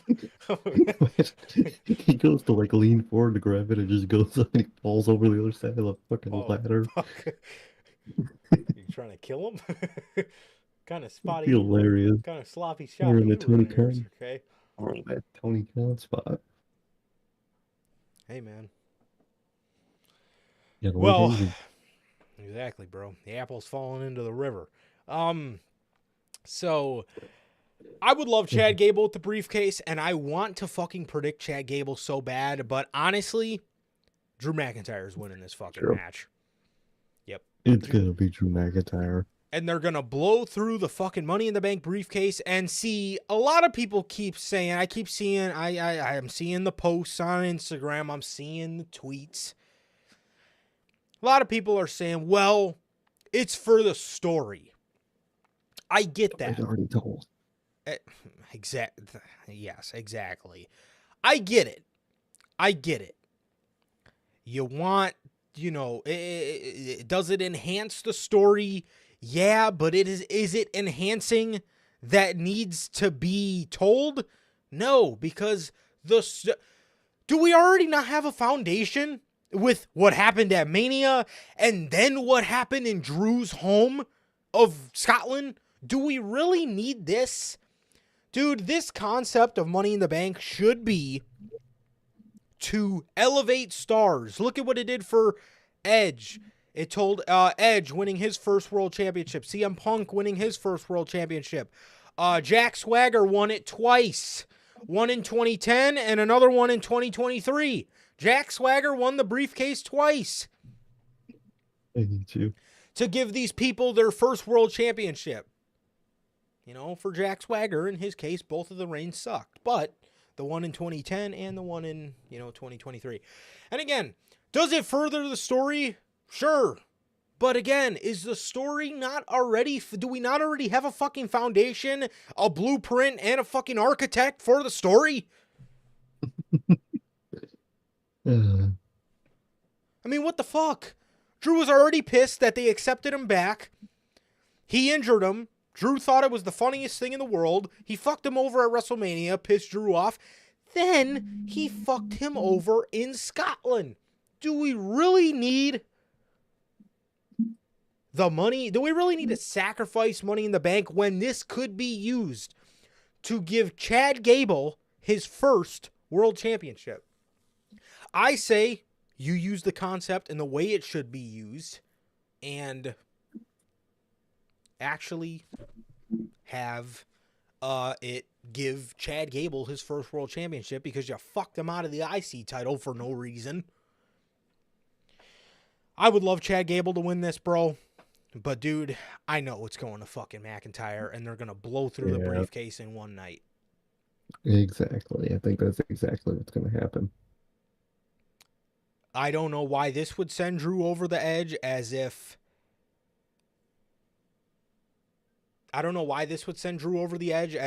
WrestleMania and and Clash didn't do that.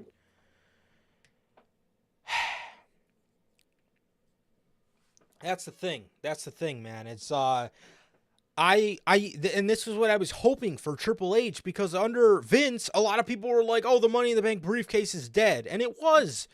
I want Triple H, as my man in the comments, Sloan says, I want Triple H to redefine how the Money in the Bank should be used in this era.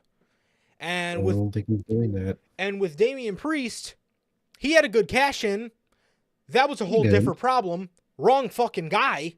Or sorry, Jack Swagger. He had him return and win the briefcase, last year. And actually, Money in the Bank was invented by Chris Jericho. Let me stop you right there, my man. It was invented by Chris Jericho. Didn't invent like any of the major like pay-per-views and matches. In all reality, it was mostly just other people's ideas. All Vince invented was the briefcase. Damian Priest. Come on, Durante. We all know who Puerto Rican Jack Swagger is. But man, I want Triple H to put a new meaning on the Money in the Bank briefcase. I want him to revitalize, breathe new life into the fucking briefcase. Not do the same shit that Vince did. And that's what we're doing. That's what we're doing if Drew McIntyre wins. And again, you know, I understand, you know, the people crying, you know, oh, it's for the story. Again, I get it, but the story, we don't need this to fucking, and again, is it going to dig the rabbit hole deeper in the story? Obviously, but is it something that's needed? No. Chad Gable needs this. He needs this, bro. Chad Gable is a guy who needs this. It could bring him to the next level. That is what Money in the Bank is supposed to be for.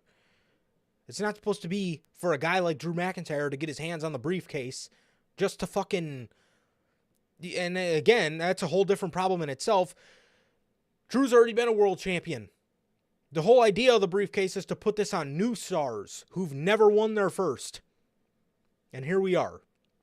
WWE contemplating putting the belt on Drew, or the briefcase on Drew, when again he's already won a world championship. I think this is tailor-made for Chad Gable this year, and for a second Money in the Bank in the row, I think Triple H is gonna fucking go with the wrong winner again. Definitely, man. Definitely. I think he's going with the wrong winner, and I think he's going with Drew. Ridiculous. For the Intercontinental Championship, Sami Zayn versus the Dog Boy, Braun Breaker. Now, like Bell, you know, you are my biggest hater, but I do got to give you your props. We still do, at the very least, hopefully we'll still have Tiffany winning. I know Belle just cannot wait to see the image of that women's Money in the Bank little Oh, no, she can't. thing that's going to pop up here in about a couple minutes. Because I know what she's going to say. She's been saying it for months, as we all have. Sami Zayn versus Braun Breaker. This one's interesting. Because you could do the, you know, youngest champ type thing where he, you know, not that he'll be the youngest IC champ. I don't know who it is, but, you know, when they have a young guy like Brock come in and, you know, win the title in convincing fashion very, very early in his run.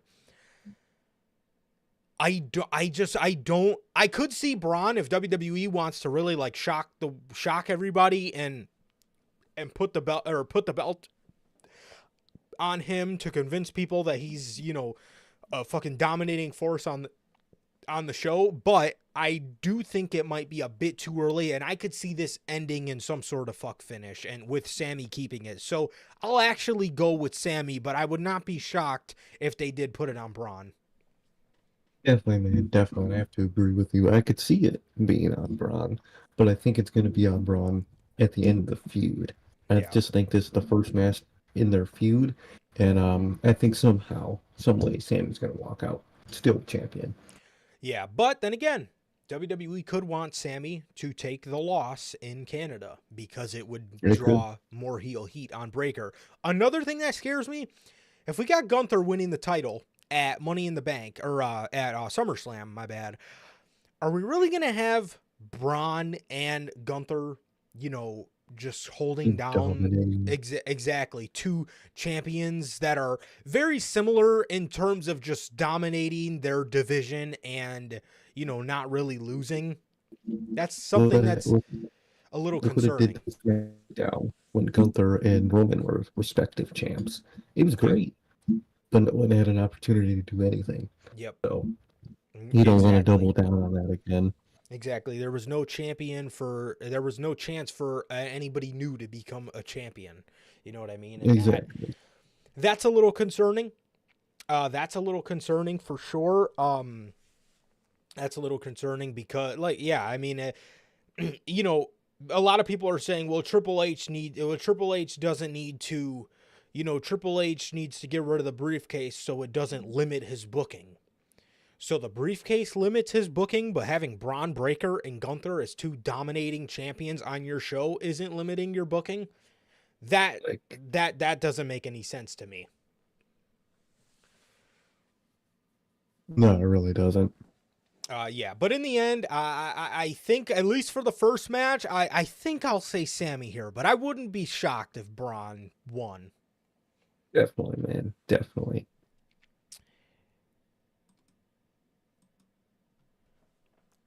The Bloodline. The Bloodline versus Randy Orton, Kevin Owens, and Cody Rhodes. Apparently, according to the Observer, the three members of the Bloodline are going to be Tama Tonga, Tongaloa, and Solo. Who even knows if Jacob will be there? But then again, if we see Jacob on SmackDown tonight, he obviously got into Canada. Because, I see a lot of people bringing up, like, oh, how can Jacob get there when he's got, he says, how can Jacob get there when, he's got a criminal past?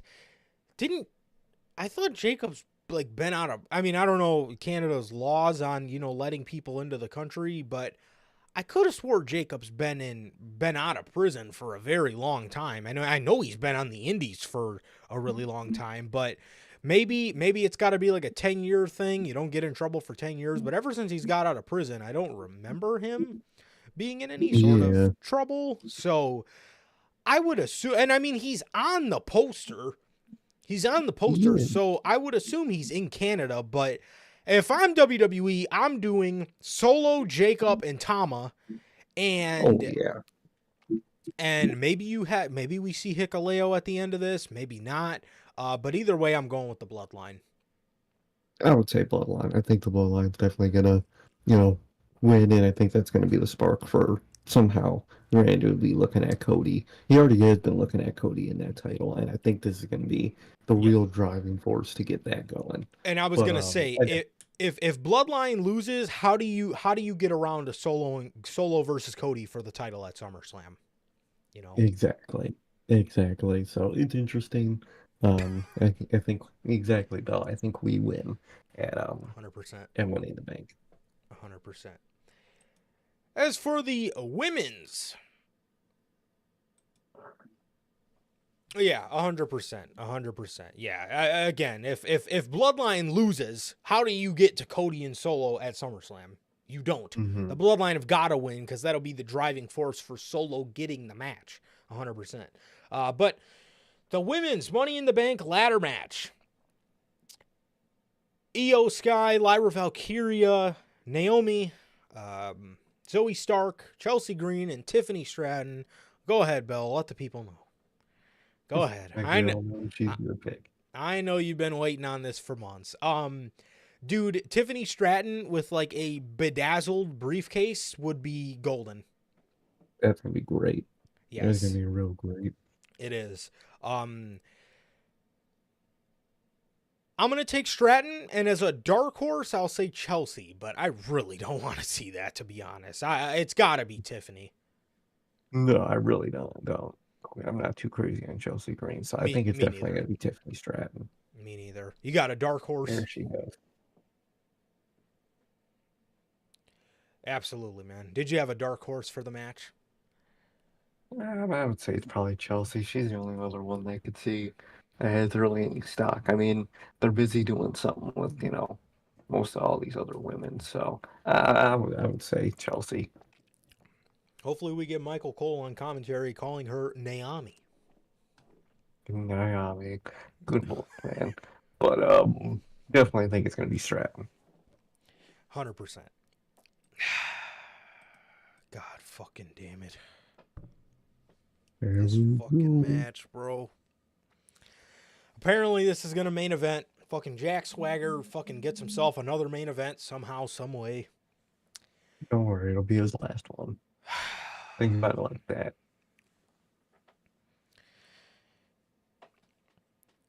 Damian Priest versus Seth Rollins. If Rollins loses, he doesn't get a crack at Priest as long as he's champ. If Damian loses, he leaves the Judgment Day. Judgment Day. You know, Eh. listen, Damian's a great wrestler. Anybody could be a good Yeah. wrestler. I mean, in the ring, you know, Yeah. he's a good wrestler. A bit, you know, a bit, he all right, I guess. He's You. okay. He's okay in the ring. But oh man, I cannot fucking wait till this title reign's over. I swear, everybody's fucking getting invited to the block party when this fucking guy's title reign is over. Everybody's coming out, bro. I'm renting out the whole block. It's gonna, bro. It's gonna be, man. If he loses here, I'm jumping up on my coffee table and fucking crip walking like fucking Kendrick Lamar in the Not Like Us video, bro. I'm hitting that shit, dude. I like he was doing on the hopscotch. That's me across the table. Bro.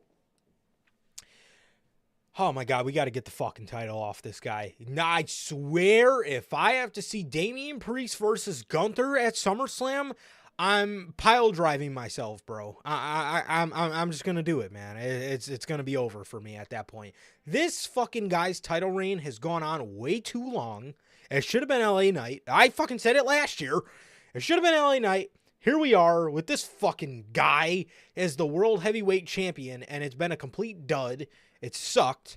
And I hope Judgment... But see, now I don't see Judgment Day fucking him over because you're already going to have the Punk shenanigans. So... Maybe. Drew goes out there, inserts himself in the match. So, to kind of compensate, you know, Judgment Day comes out there to kind of even out the odds for Priest. But they don't do anything. Like I said, I think they're gonna do, and they kind of let Priest lose. But I still think Seth walks out, dude. Dude, I'm gonna be honest. I'm sitting on the other side of the coin as you, and I want to agree with you very badly. And trust me, I've been waiting to agree on Drew Mac. I've been waiting to agree on Triple H with taking the fucking belt off of this guy since April, as soon as he won it. And Triple H hasn't agreed with me all summer. He's wanted to keep the title on this champion that does not forward anything on the show. He's not a good champion. He's not a good champion. Anyways, I see what you're saying, but honestly, I do not see Priest. I don't see Judgment Day interaction now with Punk coming in. I don't know why. I don't see it. I don't see it, and it sucks because I want to see it. Originally, if Drew McIntyre wasn't winning Money in the Bank, I would say Judgment Day come out and cost him the match and pump fake him, similar to how Priest did Balor last year. It writes itself. Now I don't see that happening. If you have Drew coming in and making this a triple threat, I see Punk fucking him over, and I could honestly see Priest holding on. I could see Priest holding on to the belt. And now, could Seth win? And maybe we get a weird little dynamic with, you know, Seth being a little bitter about this victory because he knows Punk helped him win it of all people. You know, by fucking over Drew. That would be a great story too, but I don't know. Something's just telling me, man, that Priest, especially, dude, if they take the title off of Priest would obviously transition to a babyface, and Priest would transition into a babyface, but he would obviously be mad at Punk. But they're two baby faces. I honestly see Priest keeping the belt. I think, I don't know why, and I don't want to say this, but I'm going to predict fucking Jack fucking Swagger to win the match. You know what? I'm going to have hope. I hope the right outcome comes, and I think in some version it will. And I'm gonna say Seth, man. I hope so. God, I fucking hope so. God. Dude. So I think that's okay. I think Seth would be okay with only holding it for a month or so.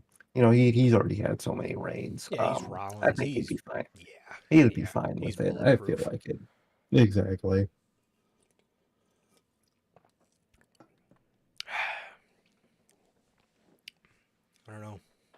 I don't know, man. I think it's Seth, dude. And I think, like Bell says, we get Finn versus Damian at SummerSlam, not fucking Damian versus Gunther. Oh, I, I, Like, you know, in a sense, bro, I do agree with you guys. I do agree with you guys, man. But I'm preparing myself for the worst. Sir K always tells me not to get my hopes up. I'm finally taking his advice, man. look at that. Look how the roles have reversed, man. Fuck I'm gonna me. get my hopes up. I might get disappointed, but yeah, I respect it, man. Because I think you're gonna be happy after in the post show But review. I hope you are at least. but Well, if you don't mind me asking again, what was your scenario with how Judgment Day interfered with this whole thing? I mean, I still think they could punk fake them. Look at pump fake them by going out there to even the odds again. Maybe Drew is kind of getting the upper hand at some point against Damian Priest. Judgment Day come out, and you kind of see a look of relief, of low key relief on Damian Priest's face because even though he told him to step out of it, he obviously wants them to help him in his match. They pump fake them. They maybe they look at him, walk out, or they don't do nothing, or maybe they just hit their music, distract Drew for a couple seconds. It gives Damian Priest the confidence to get up and go after him. No one comes out, and it leads to Drew countering or something. I still think they could pump fake him with Drew there and cost him and fuck him over. I hope so. I hope so at least. I Fucking fucking hope so. certainly hope so, dude. I certainly hope so. And I want to say, again, I agree with you guys, and I really want to say the right option is Finn and Damian at SummerSlam, Gunther and Rollins. Rollins could think he's nothing without the title, but then after Gunther beats him, you could tell the story of Rollins realizing he is somebody without the championship. Exactly. Either that, or you could try the story of turning him heel. Whatever you want to do. I say keep him babyface. The people love him. Everybody respects the fuck out of Rollins. And I would personally, I would tell the story of him coming to the realization as a performer that he is still one of the greats without a championship. But I hope so. And obviously the logical option is to go with Judgment Day fucking Damian Priest out. But too, it just scares me because with the Punk involvement, I don't know if Triple H wants to have too many shenanigans. And it really scares me. It scares me. It does. It does. But, man, that is going to do it for all the predictions. So, I'm going with Priest, even though I really am pulling for Seth. I'm going with Priest. And with that, man, that is everything, man. I cannot wait for you guys to see everything tomorrow. I'll give you guys a little sneak peek now. Quick second. Oh, there it was. There's I gave him a little sneak peek of the graphics, but man, it looks that good. Man, that's a little sneak peek for tomorrow, bro. But dude, they're honestly some of my favorite that I've made. That is true. That is true, and we'll just have to wait and see, bro. But I'm very excited, man. We'll be on here tomorrow night with the Money in the Bank review, man. I'm pumped for it. I am absolutely pumped for it. And with that, ladies and gentlemen, that is gonna do it for. Jeez, I don't know. My camera keeps moving. That is gonna do it for Logan, man. No NXT Heat Wave predictions, man. No, I didn't even know that was happening, dude. I'm sorry. Yeah, it's on Sunday. But with that, man, that is gonna do it for this edition of the Notorious Heels podcast, man. This has been all your news and your Money in the Bank predictions, man. And with that, that is going to do it for this edition of the Notorious Heels podcast. Thank you guys so very much, everybody who came out, man. Logan, Bell, Durante, Hunter, Sloan, my man JB. Thank you guys for everybody who came out, man. Thank you guys for everybody who came out and talked some news and some Money in the Bank predictions with us, bro. And that is going to do it for this edition of the Notorious Heels podcast. And with that, it has been always a pleasure for my Johnny Mayhem. And Sir K. What the fuck is wrong with my OBS? Why does it keep doing that? It keeps like moving my camera all around, even though I have it locked. Bro. Classic OBS. They got me messed up, bro. I don't know what's going on. But anyways, that is going to do it for this edition of the Notorious Tales podcast, man. Thank you guys so very much for joining us. Ladies and gentlemen, please like, comment, and subscribe, and we will see you all tomorrow night with the Money in the Bank 2023 official, or 2024 official show review. Peace.